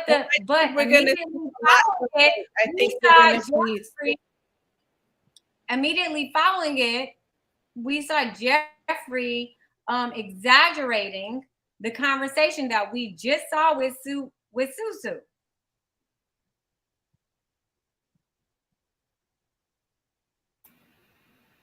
That's true. Mm-hmm. So I'm in confusion. And in fairness, I believe Jeffrey, but I just want something. Like I just need something to go along with that belief, and it's falling flat. Like I don't have anything. He's a turnoff. PC serial mom. He's a turnoff. Yes, we have seen things that might turn us off his personality, little things, but we haven't seen anything that would tell us that this is who he is. And for me, that's what I'm missing. I'm missing like a complete characterization of this person. Like in previous seasons, we've been able to pretty much gauge who's who, right? Right now, I don't know who is who and who's not. I don't even know. Right. That's all I said. I just want somebody to show me something, and I'm waiting for Blake to do something where I'm gonna say, crazy. Okay, bro, I can't roll with you. I can't roll with you on this. Like, crazy. I'm riding with you now, brother. But this is a little bit just off the chain. I haven't seen that. Now, if I do, I will call it out. I'm not going to support somebody that does something that's disrespectful, or that's not to my beliefs or standards. And for example, Paul, we saw clearly in the scene with Zoe and Sharice, it was clearly shown before us. She didn't say nothing. She didn't provoke him.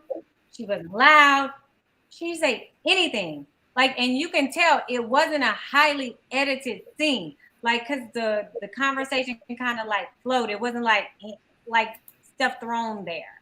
You know what I mean? Right. So for me, like you can see, like you could build an opinion of that scene, of that situation. In this situation, it's just like all hands in the air. I don't even know. I don't know. I don't even know. Who knows? So who's gonna get eliminated? Who do y'all think? It's a woman elimination, right? Mm-hmm. There's three of them up there. She's so catchy. Who are the three? What we got?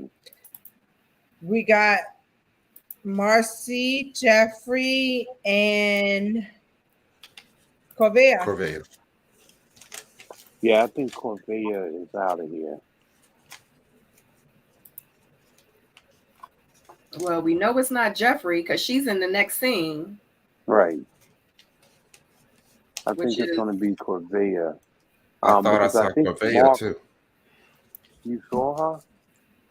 Yeah, I think I saw Corvia too. Okay, so let's just talk. Let me just say something about this lifeline deal that they were arguing back and forth about. So let's just be clear here. They gonna stay? No, let's just be clear here and be totally transparent with the viewers of this review. So if there's generally, when the guys go into, or the guys or the ladies go into a woman or men's lounge, it's supposed to be that someone leaves based off of a consensus. Like, the majority of people are saying, okay, this person needs to go, right? That's supposedly how this works. So if that is the case, why would you need a lifeline if the guys are in there making the decision, or the ladies are in there making the decisions to get rid of people? So just to be transparent, we know that producers are the ones that's deciding who's leaving or who's staying, and they're giving the men Here you their go, Paul. the men and women, they're giving the women and the men their one-time opportunity to actually have input on who gets to stay and who gets to leave. That being said, it's totally unfair for them to do that. You know, what would be the, why do we need a lifeline at this point? Why It can't the was guys just say, I'm sorry, go ahead. It was a three-way tie for last place. It wasn't a three-way tie. You know that. You know it was not a three-way. They made it a three-way, but it wasn't a three-way. How You many? know that. I was just counting when Tommy asked who you not feeling. All I did was count the names that the people said, and it was a three-way tie for last place. Understood. But man to man, you know what it is. Yeah, I mean, they gotta sell the show. Right. Okay. They got what? They gotta sell the show. Mm-hmm. So who's going home? I'm gonna say Corvia is probably going to be the one to go home, because Marc Anthony was pissed off because she was on the chopping block, and I feel like he's saying, "Man, you know, y'all ain't going. I want to save it for another time. You know, my girl might be on the line or whatever." Anthony. Say that again. I think they overrode him. Then Marc Anthony will go afterwards, then, because that's pretty much how it goes. Nah, because Marc Anthony can, you know, he can woo Jeffrey. You know. Oh. No. Yeah, he can woo and tap into her. I think I definitely saw Marc Anthony on the beach. Yeah. So I feel like the fact that Demario was fighting so hard means that nobody else was feeling it, and he was trying to justify and argue his case, because everybody was like, no, like, why? Well, I think they might have been arguing about Corvia and Jeffrey. Well, that's what I'm saying. And I feel like Marc Anthony likes Jeffrey. And I feel like if I step aside and I say, just from a viewer perspective, not us on the show, we didn't see too much of Corvia on this episode.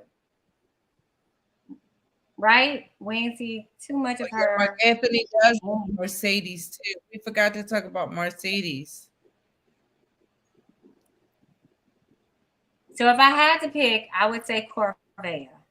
If I had to pick, but I don't know, and I ain't put no money on it, because right now I don't even know.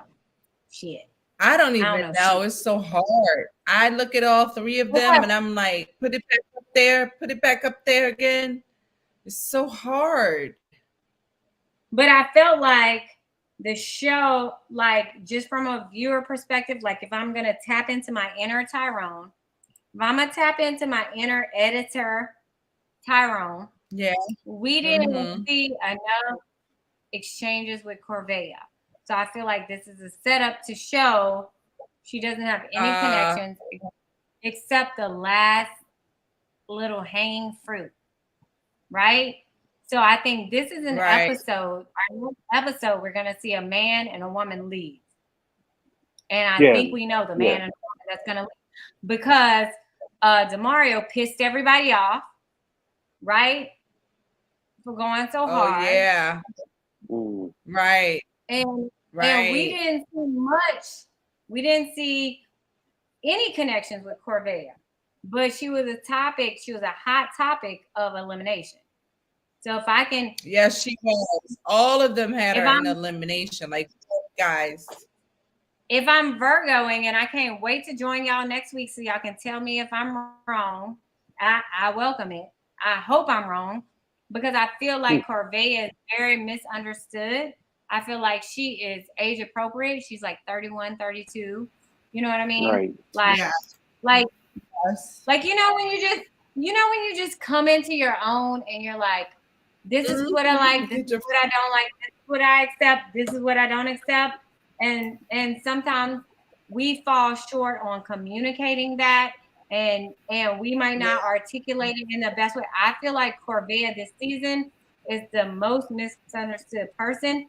And as far as a lifeline, I want them to bring Natasha back, because I feel like that is a gem that I don't even know her, but I don't know anything about this lady, but I feel like this season, like from what we're seeing now, we're missing her.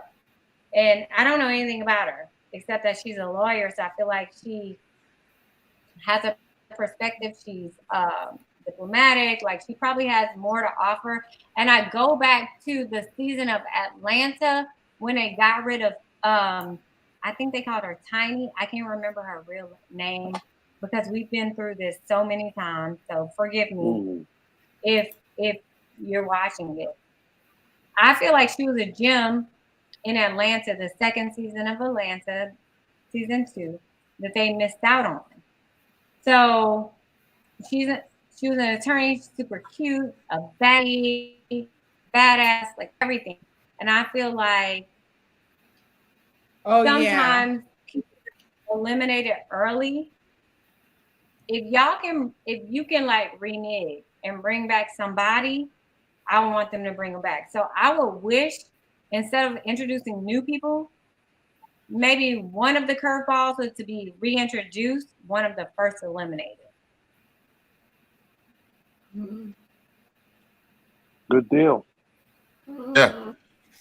Do you really want to see someone be the first person to get eliminated twice? I mean, I'm not trying to be funny. I'm not. But remember, on my season, they brought back KG, who was eliminated in a very like raw, awful way, and he lasted to the end. And KG is a really wonderful, great stand-up guy, and he should, like, if they would have just given him another, like, just one more day, like one more something on his original, on the first Houston. If they would have given him one more, if that would have been a non-elimination, he is. But that wasn't that the one that couldn't pay no mortgage or something? But what if he does get eliminated? Like, so whose place is she gonna take? And then the same thing, like Chris. That was his name, right? Chris, the first dude that got eliminated. Because she had no. So what is she coming back? I'm pretty sure the good people, the great, she's a catch, all that. But I feel like, I understand what y'all are saying. Like for the viewers, let me tell y'all, some of the first people eliminated right now, like in our world, are the people that's highly sought after, and right here in Ready to Love. Like, people are like, oh, I wish I would have another opportunity. Oh, like oh my God, like, and they never go away. Like, everyone loves them. Yeah. Let's see how she's gonna do with the reunion. So we can look forward to her being on the reunion, Stacey. I can't wait, because I can't wait. I pray she airs out everybody that's been texting her. Hold on, I need to go follow the new cast. I understand that they're all great. What did she do? I don't even think they should. Stacey? She's an attorney, but I feel like I just you feel said like she aired out what? No. I said I pray she airs out everybody that's been texting her and all the dates she's been on. Since the show. Because on the first one, like on mine, like I can go back to mine. They try to make it like, you know, the edits made it look like I wasn't feeling Christian, but I really was. Because so if you go to the scene where they show me getting up, it made it look like I was being messy. But I was really like, I had to go change my mic batteries. They were like, Stace, come change your mic batteries. But I was like, I'm not engaging in this conversation either. You know what I mean? So it was like an unfair assessment of him, how it appeared. And I caught a lot of flack for that. But Christian, literally, he's somebody like he's literally husband material. Like he's what you want. Yes, I'm sure. But if Christian comes back, someone's gotta go, and who's gonna go? Who gotta go? I'm not a fan. I'm not a fan of them eliminating people on day one. I am. But if you're gonna bring them back, then somebody gotta go, right? So Tyrone, so you were prematurely let go, right? If you came back on your season, who would have left in your spot? Sean. That's what you asked. I say it all the time. Sean's ass would have been up out of here. He left. But he immediately left. Sean immediately left. So who? But I'm saying Sean, it was almost like they couldn't because they just brought, like they literally brought him on for the ringer as the ringer. Sean was on his way out anyway. He wasn't, from what we could see at the time, he wasn't really connecting with anyone. But of people who appeared as if they were connecting with people, who would you have replaced other than Sean? If you asking me, it could have been any one of them. If you I asking me, give a name. I want you to give a name. And no, it don't even matter. Bonnie, no. Bonnie, listen. I didn't have what's the real question? connection with anyone on my season. No. Like, I went through dates. Oh. I connected with one person, but then that didn't work out. Right? So nobody else was like really for me there after me and this one person didn't work out. So my exit, even though it was a coup, but my exit was like, who else did I have? Like, right? It was reasonable. I shouldn't have came back on my season. No one should have thrown in a lifeline for me. I can be real about it. But Sabrina, Ty, not PO, because we know what PO did. Not Sabrina, because Sabrina, we know what Sabrina did. So I guess the question's to Ty. And. Who would you have replaced? Other than Sean, Ty? Everybody. If you ask me, I could have replaced any one of them. If you're asking me, you could have and should have, because you are who. Like if we're going through, like as much as people complain about this person isn't ready, or this person is an actor, or this person is something. From what we've seen in the seasons of you giving your reviews, of everyone getting to know you better, we know that you should have been, if you had a match, like if you could have chosen your match, that you would have been at the end, but you would have had to replace someone. Yeah, understandable. And it wouldn't have been Sean, because Sean didn't have the connection. Oh, okay.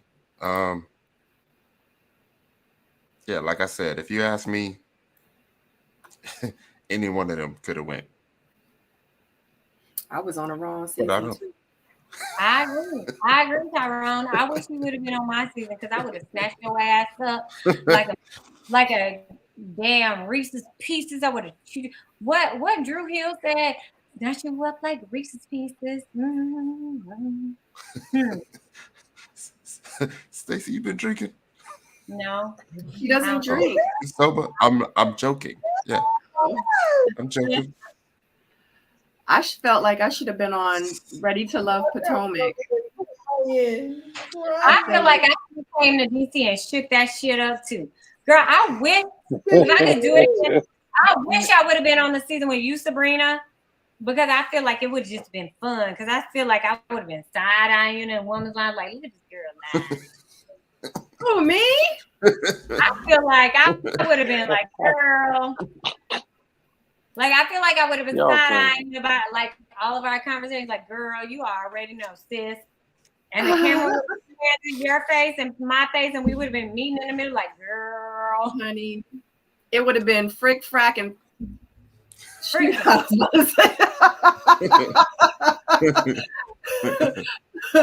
It would have been the Three Musketeers, honey, because I sure enough was giving a whole lot of eyes. Sure enough. I wish I could have been there. Like, if I could have been a fly on the freaking wall, I would have been a fly on the freaking wall. Like, I love. And then also, like, by far, like, now that I'm looking back, and it's not that y'all are here, you know, like, I wish I could have been there just to, like, see the little extra.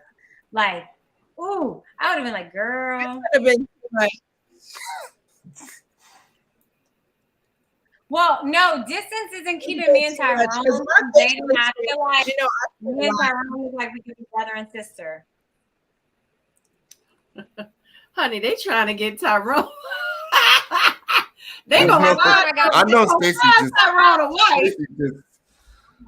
Tyrone, I got another egg over here. Fishing for a reaction, that's all. They gonna find Tyrone a wife. If they don't get me to marry Tyrone or Stacey, they gonna get somebody to marry Tyrone. Oh my God. Ray Day. Wait. Why Ray Day doing me? Stacey likes everybody. Really, I don't be liking nobody, girl. Chill. Me and my therapist working on that, sis. I feel you, because I'm single and but I'm about to start dating again. Well, I feel like, okay, so Sabrina, Ty, Pio, Sharice, what do you feel like is like our biggest lessons, like with us in dating? Not necessarily with the show or PTSD from the show. You know what I mean? I mean, like what is it, like our biggest like gem that we took away from this experience? Because like a lot of people say a whole bunch of negative stuff, like I wouldn't do it again, like it's fake, all this stuff. But I feel like we really learned a lot about ourselves, what we do differently. It's a lot of positive that we, like, it really pushed us to our limits. Let me tell you this. Definitely I learned how to get off of the elevator, if you know what the elevator is. And let me just explain. No, I don't know. Okay. So explain. Okay, let me explain this to you. So it goes like this. They give you a token, you get on the elevator, you get to stop on every floor, and you know, whatever floor you stop on, right, is your final floor. So the elevator works like this. You know, you go up to the first floor, you might see somebody, that may be your type a little bit, but you go up again, next floor, that person's kind of beautiful. You go up to the third floor, and this person is gorgeous, and you're like, yo, I could probably find somebody else on the top floor. And by the time you get to the top floor, you get to a toad, and that's it. You got to get off the elevator. See what I'm saying? So basically, stop trading in the great car or the good car for a car that you feel like is going to be great. You know what I mean? And it ends up being a goddamn lemon. Well, the end. I was about to say that's not my experience, but I think the main thing that I've learned within dating, and I think that I'm just more cautious now. I'm not quick to just jump into any relationship or a situation. Like I have to really be feeling you. It takes a lot for me to feel someone. So once I do, I'm all in.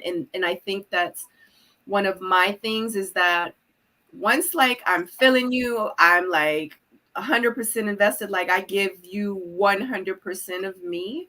And that's something that I personally need to stop doing so much of, because I keep giving men wifey material when they're not giving me husband material. And that was one of my things that I had to learn, and also to not ignore red flags.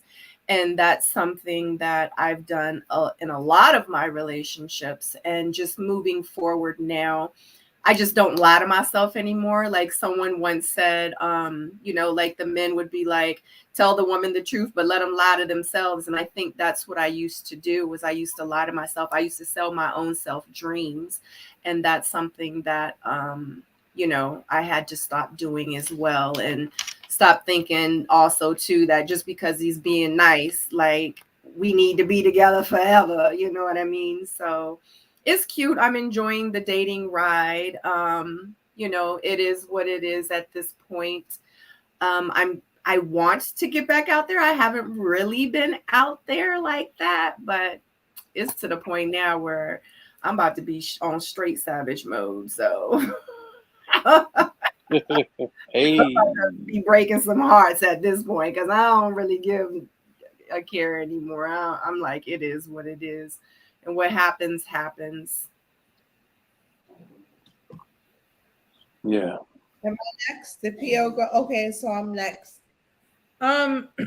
What have I learned about dating since being on the show? I think for me, it helped me to see myself. I've learned what I want and what I don't want.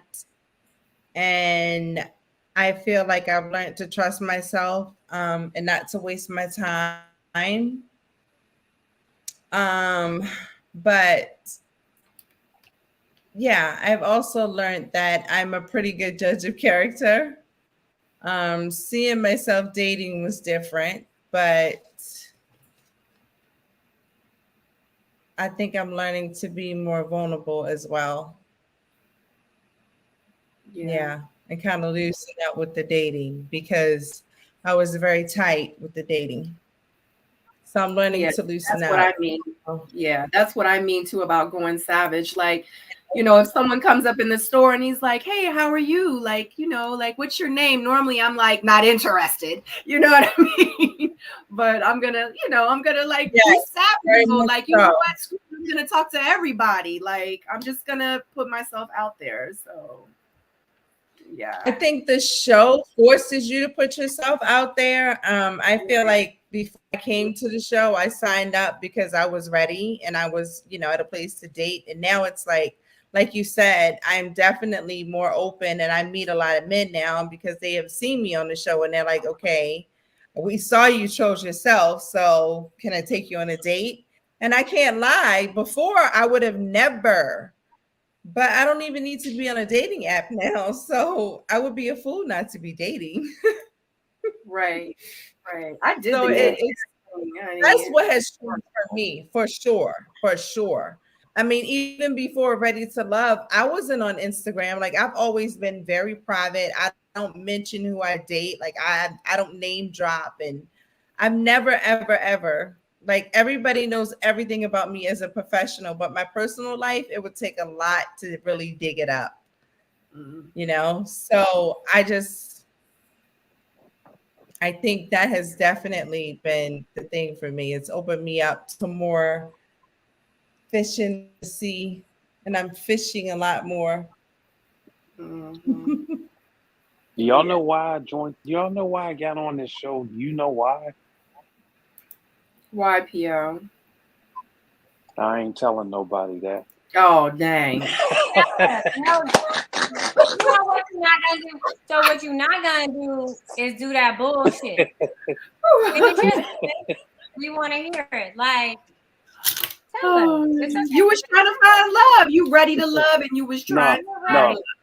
No. I signed up because they sent me a text, and it was like, "Yo, why don't you rock with the show?" I said to myself, "You know what? I ain't doing nothing else with my life. You know what I mean? Solo dolo. Let me just try it out and see what it is." And I said, "Okay, yeah, this is not the theater for my movie." And Yeah. Yeah. And that was good. But yeah, that was the reason why I did it. I don't think that I was looking to like I was being open. I wasn't looking. I was just being open for it. Yeah. You know. I agree. Yeah, Can no I doubt. say something real quick? I want to tell you this, Stacy. You know, like being in Texas, it is very normal that you have 3 kids. You know that, right? Because most people in Texas is very family oriented. That's what I love. I should have came to No, Texas instead of Miami 17 years ago, and I probably would be a wife with children because that's normal there. Because I have a friend who lives there, and she told me she lived here. We all lived here. She was here for 15 years. She moved to Texas recently. She's on her second baby. She says, Sharice, in Texas, all my friends are like 26 with 3 kids. It's normal in Texas. is that what Well, you you know, want? well, I mean, I would have wanted that, but now I'm 43, Paul. So look at where I'm at in my Oh, life. That's the thing about I it. didn't I realize. gotta Okay. either go over here or over there, or I didn't realize you was 43. I'm sorry. oh, thank you. because Such you a look nice so compliment. young. Look at you with your little I young know. self, girl. Shout out to Blake for that one. No, I'm Yeah. kidding. Drop down and get the along. I just feel like y'all know I'm in Texas. I've been here for about 8 years, but I'm from the South. I lived abroad. My kids were born and raised abroad. You know what I mean? They're like little Italian kids. I'm from a very like family oriented person. I'm Catholic. So like when I got a divorce, it was very like, not that no one in my family has gotten a divorce, but it's so much pressure associated with it. Yeah. And like for me, I had to relearn things, who I was, because I was with my ex-husband since I was 19 to 36. So like when I was 37, I had to figure shit out like I was 22 or 23. I had to figure out everything, not just like sexually, but just like womanly, what I liked, what I didn't like so example, I didn't realize I was an affectionate person. I didn't realize I liked affection until after I was divorced and I was in this dating world. Now I'm trying to figure it out. And I'm like, oh my God, this guy just like touched my hand in public. And so for me, it was like kind of like, because it's not in my comfort zone. But then I realized like, oh, I like this. Like I like affection. Okay. So on my dating list of things that I like, I want a guy that's affectionate. You know what I mean? Certain things that I like and I don't like. So on the show, what it gave me, like what I took from the show, right, was that for me, I had to be more open because I'm a very guarded person. Not because I'm guarded or because I have something to hide, but because I'm used to more of like a traditional thing, like a traditional way of life. And that is a cultural thing, maybe a regional thing. Like, not to say that people in other areas aren't traditional, but like our traditional is we get married, we don't get divorced. We go to our little Catholic church every Sunday. We do this, we do this. Like, so I was used to like a fine line of things. So the show really challenged me to get back to who I was as a person, because you know, like when you're married so long, and I raised kids for more than half of my life. So it was like I fell into a role and I forgot like who I was as a person. Being in this experience and in this journey, you know, we hate that word, this journey. It challenged me to really not just and this was a critique of what I gave Jeffrey, you know, like stand in who you are as a woman, you know, not just like what somebody said to you, but who you are as a woman. So like, right. I recently had a conversation with a guy and I was like, I just don't like when you say that. I don't like it. And I was proud of myself because like the role me, you know, the mom me, the wife me, like like what I fell into. And some people like they might not understand that, but I think that in the South, you know, whereas other places like it's very like old school. Like that's what I mean by traditional, like old school, like ancient. Like your number one is wife, or maybe your number one is mother, wife, and like number 10 might be job, self-identity. You know what I mean? So for me, I really had to reconnect with who I am as a person. Like I remember being like, oh, I forgot I was funny. Like how the edits look on the show, it might have looked like I was kind of like hard, man, like standoffish. But really, I'm like joking. So I like joke all the time, and that's something that London from season 2 of Atlanta told me. He's like, Stace, now you know me and you joke a lot. Depending on how they cut it, you might look away because we're fun, like energetic, joking people.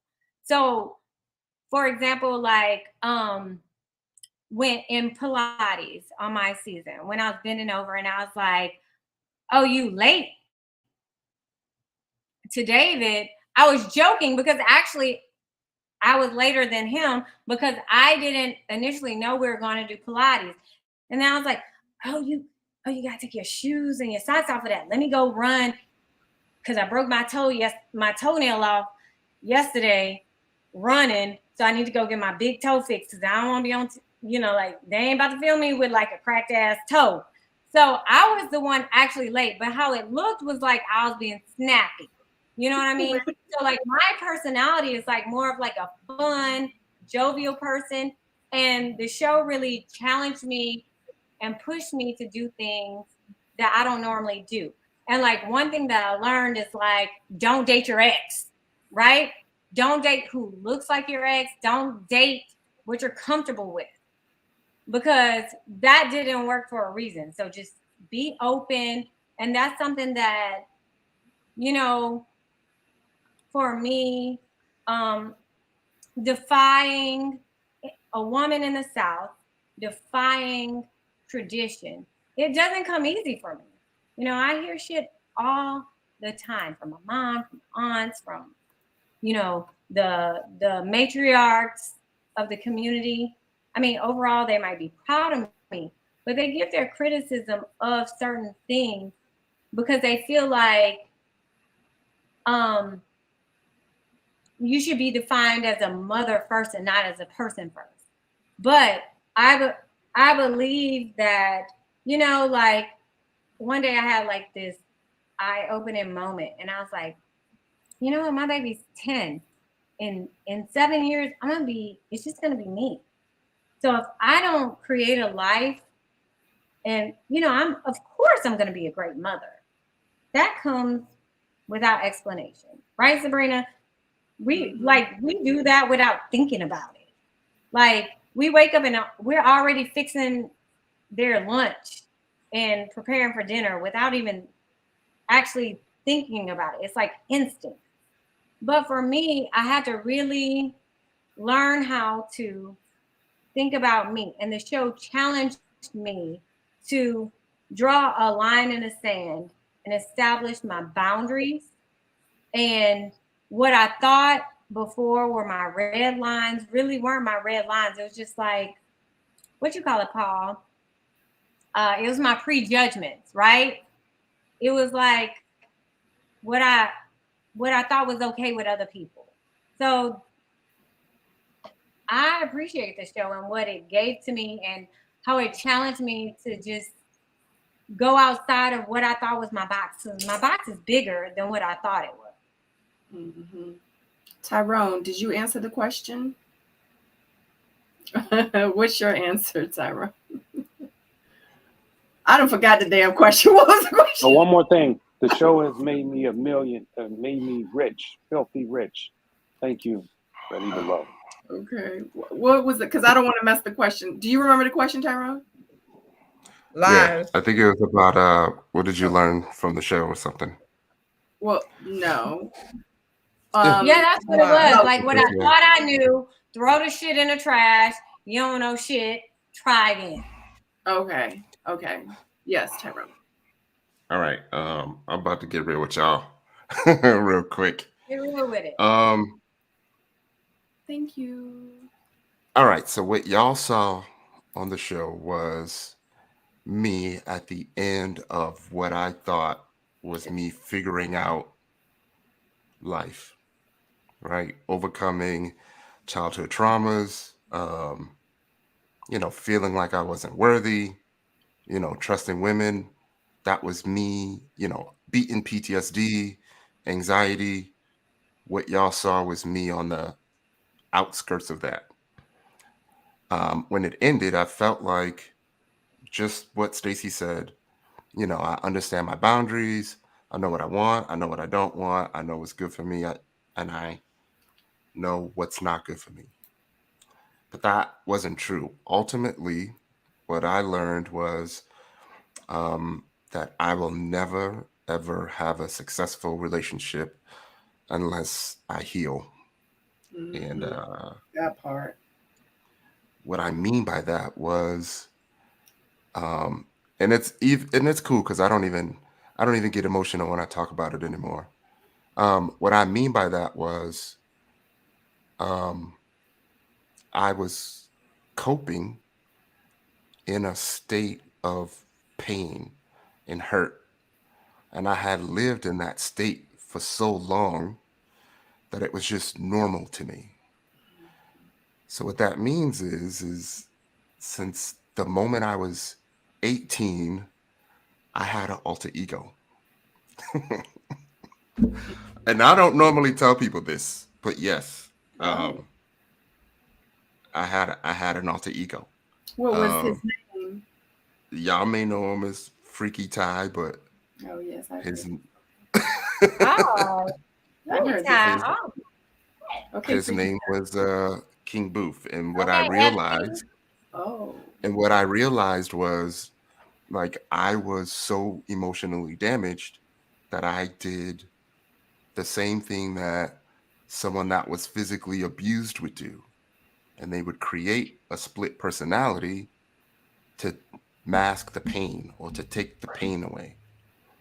So me growing up feeling unworthy, feeling like I can't trust anyone, feeling, dealing with a lack of confidence in myself, I created this person that was literally invincible, can talk to anyone, doesn't need to care, right? Because if I don't care, then it ain't going to hurt, And,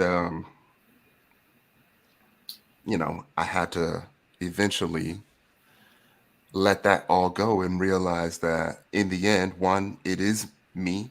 I still can do all of those things. Yep. And I needed to go all the way back, identify why I was creating this alter ego, why this alter ego exists, and basically address all of my childhood traumas. And I did all that. Faced my parents, faced my biological. I found some siblings that I knew existed, but I didn't find them until I was 40. So there was just a whole bunch of things that I was dealing with in life. And, after the show, I didn't get to dwell in that space long enough. And now, you know, with all of the experiences that I've had just in the last 3 or 4 years with, being a single dad, traveling to see my daughter, things that are going on with my mom, business failures, business successes, the success of life. At this point, I truly understand what the journey of life really means. and you understand that life is short. And over time, you start to realize it's not really about you having fun, but it's about how good of a person you can be, not just for yourself, but there's people that are watching you. Like, I have a daughter, I have nephews, I have nieces, I have cousins. And when I was on the show, I wanted to be that representative. I didn't want anyone to see the freaky Thai side because I thought I had defeated that person. So what you saw was truly me, but it was, I guess you could say the good side of me, which when I'm watching it, gave me confidence in knowing that that person exists, and I can continue to be that person and still feel good about being that person. So, yeah, that's the short story. You know what, Ty? What I've been learning is that one of our generational curses is that we always like hold ourselves over accountable for things, like little things. And like when you go through this process on this show, you realize that sometimes all the things that you thought was wrong with you or you did wrong was really not wrong. Like your discernment, like even with Sabrina, we saw it happen before our eyes, right? I love it because Sabrina, you're an excellent example of discernment happening before our eyes. Like when your gut is telling you something, go with your gut. Like I feel like sometimes we hold ourselves to unrealistic standards and we're always trying to prepare ourselves for a blessing.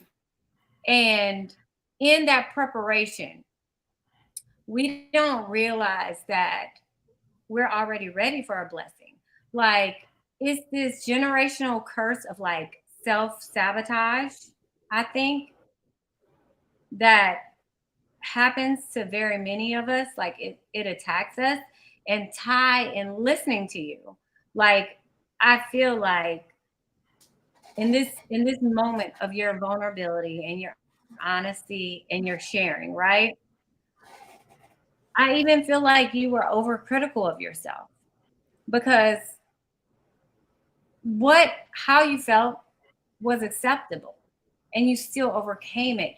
And maybe you were the blessing that someone wasn't the like what was before you. The table set before you wasn't prepared, like it wasn't properly prepared. But your prepared table is there. You know what I mean? So like in your moment of you judging yourself and critiquing yourself and preparing yourself, really the audience wasn't prepared for you. And you are that blessing and you are that gift to someone. And I think that what I love is that sometimes we like recognizing when one of our generational curses is like feeling accountable for shit we're just not accountable for, and deeming ourselves not ready for what we are in fact ready for. You know what I mean? So I feel like part of us blocking our blessings is us doubting our preparation. And so as soon as we accept the fact, hey, I'm ready. I did this. I did the work. Ty, we have seen you, not just on your season, but for several months, a year and a half, right? We've seen your work. Mhm. We've seen you digging deep, doing the work, going through the motion. And sometimes you gotta recognize the fact that it's not you that's wrong, or it's not you that's doing bad. It's just like something's not ready for you. and as a culture, like when we stop discounting ourselves, because I think like our biggest generational curse as minority people, as Black people, as disenfranchised people is discounting ourselves and the preparations that we've made and the work and our sacrifice that we've made. I think that we self-sabotage when we don't recognize that, hey, we're there. But what's for us just isn't for us yet. And I truly believe, like, I can't wait to see the moment of your like I can pray that I am at the foot so I can see you receive your blessings. Like, I just want to be a bystander to see it, because you deserve what you've worked for.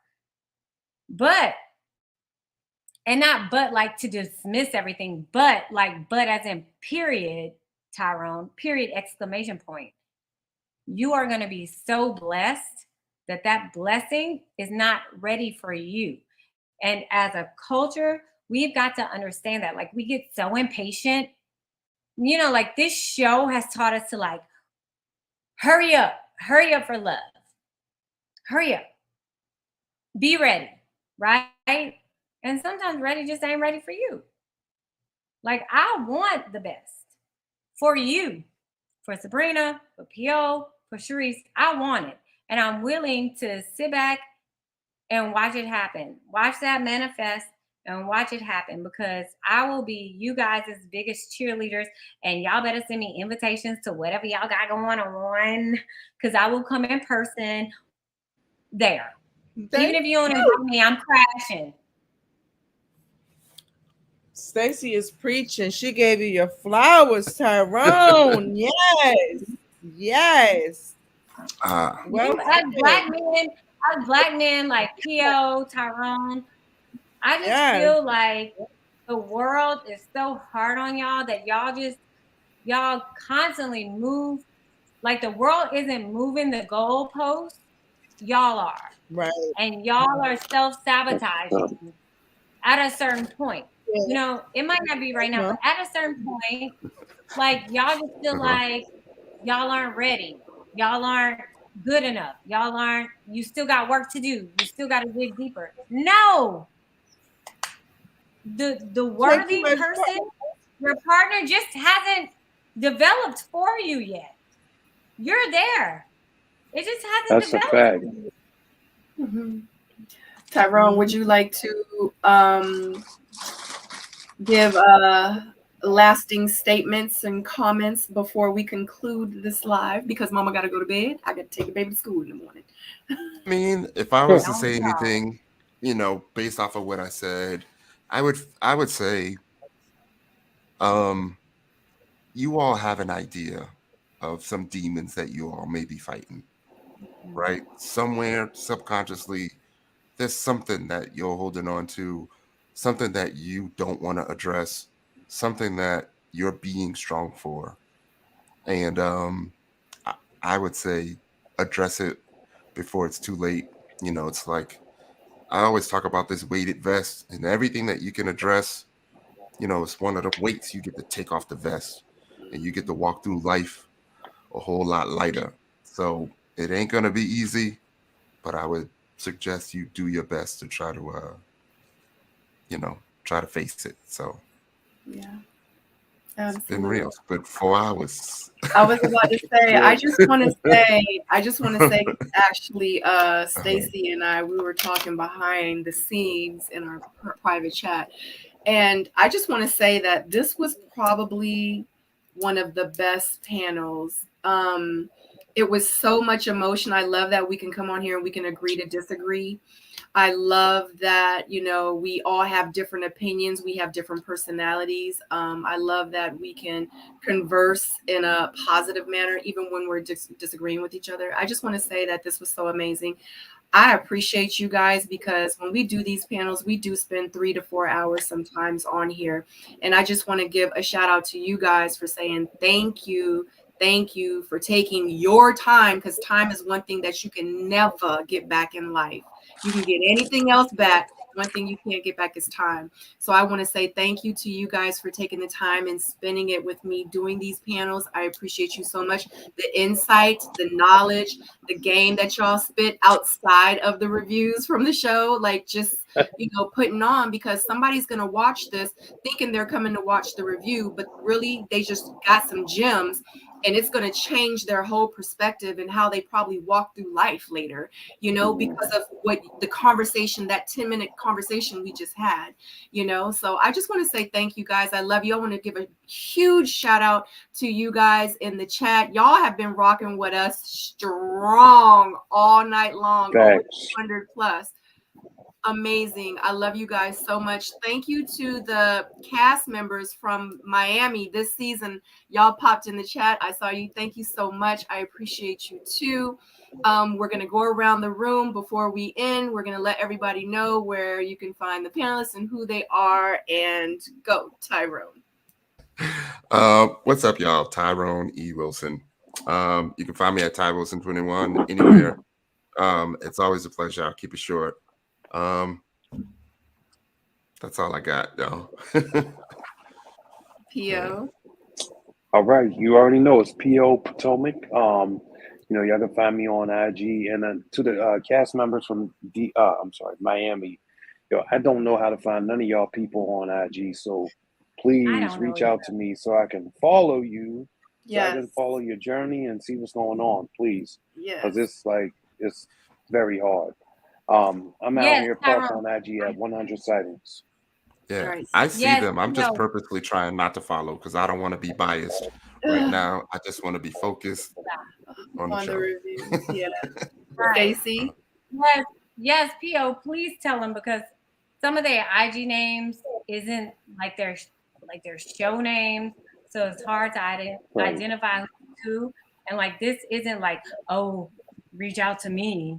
It's not that. It's like, hey, help me to support you, because I don't know which one of these is you. It ain't exactly your government names. I don't know. It ain't your show names. I don't know. But yeah, no, I'm Stacey _B. I'm so excited for all of the new things that I'm doing. I've been doing so much lately, like on round table talks and news networks. So I'm excited about the future. Like, I love what the future holds for me and for all of you guys. I'm excited. And just to let everybody know, I just got a message from Sharice. She said that her computer died, but she did want me to say goodbye and good night to you guys. You can find her at Sharice Logan on Instagram. You can go to her website and also her Instagram, Logan Skincare, and that's her business. Also, too, you guys know I am Miss Sabrina Soul. You can find me on Instagram, YouTube, Twitter, Facebook, and TikTok. All my handles are at Miss Sabrina Soul everywhere. And like I said, thank you so much again. If you have not liked this video, definitely give it a thumbs up. We still have 167 people watching. We have 157 thumbs up. Thank you so much. Let's 10 more thumbs up before you leave out. If you have not subscribed to my channel, I would love for you guys to join the Seoul Mate community. Don't forget to subscribe to Tyrone's channel. Don't forget to follow them on their social media. You can find all my deets down below in the description box, and let us know. Comment down below. If you have any comments you want to say to the panelists, make sure you put them down below. If you want to comment on the show, definitely comment down below. Other than that, we love you so much. We are here every Tuesdays at 8 p.m. and we will see you this Friday for the live reaction watch party that I will have with you guys every Friday at 8.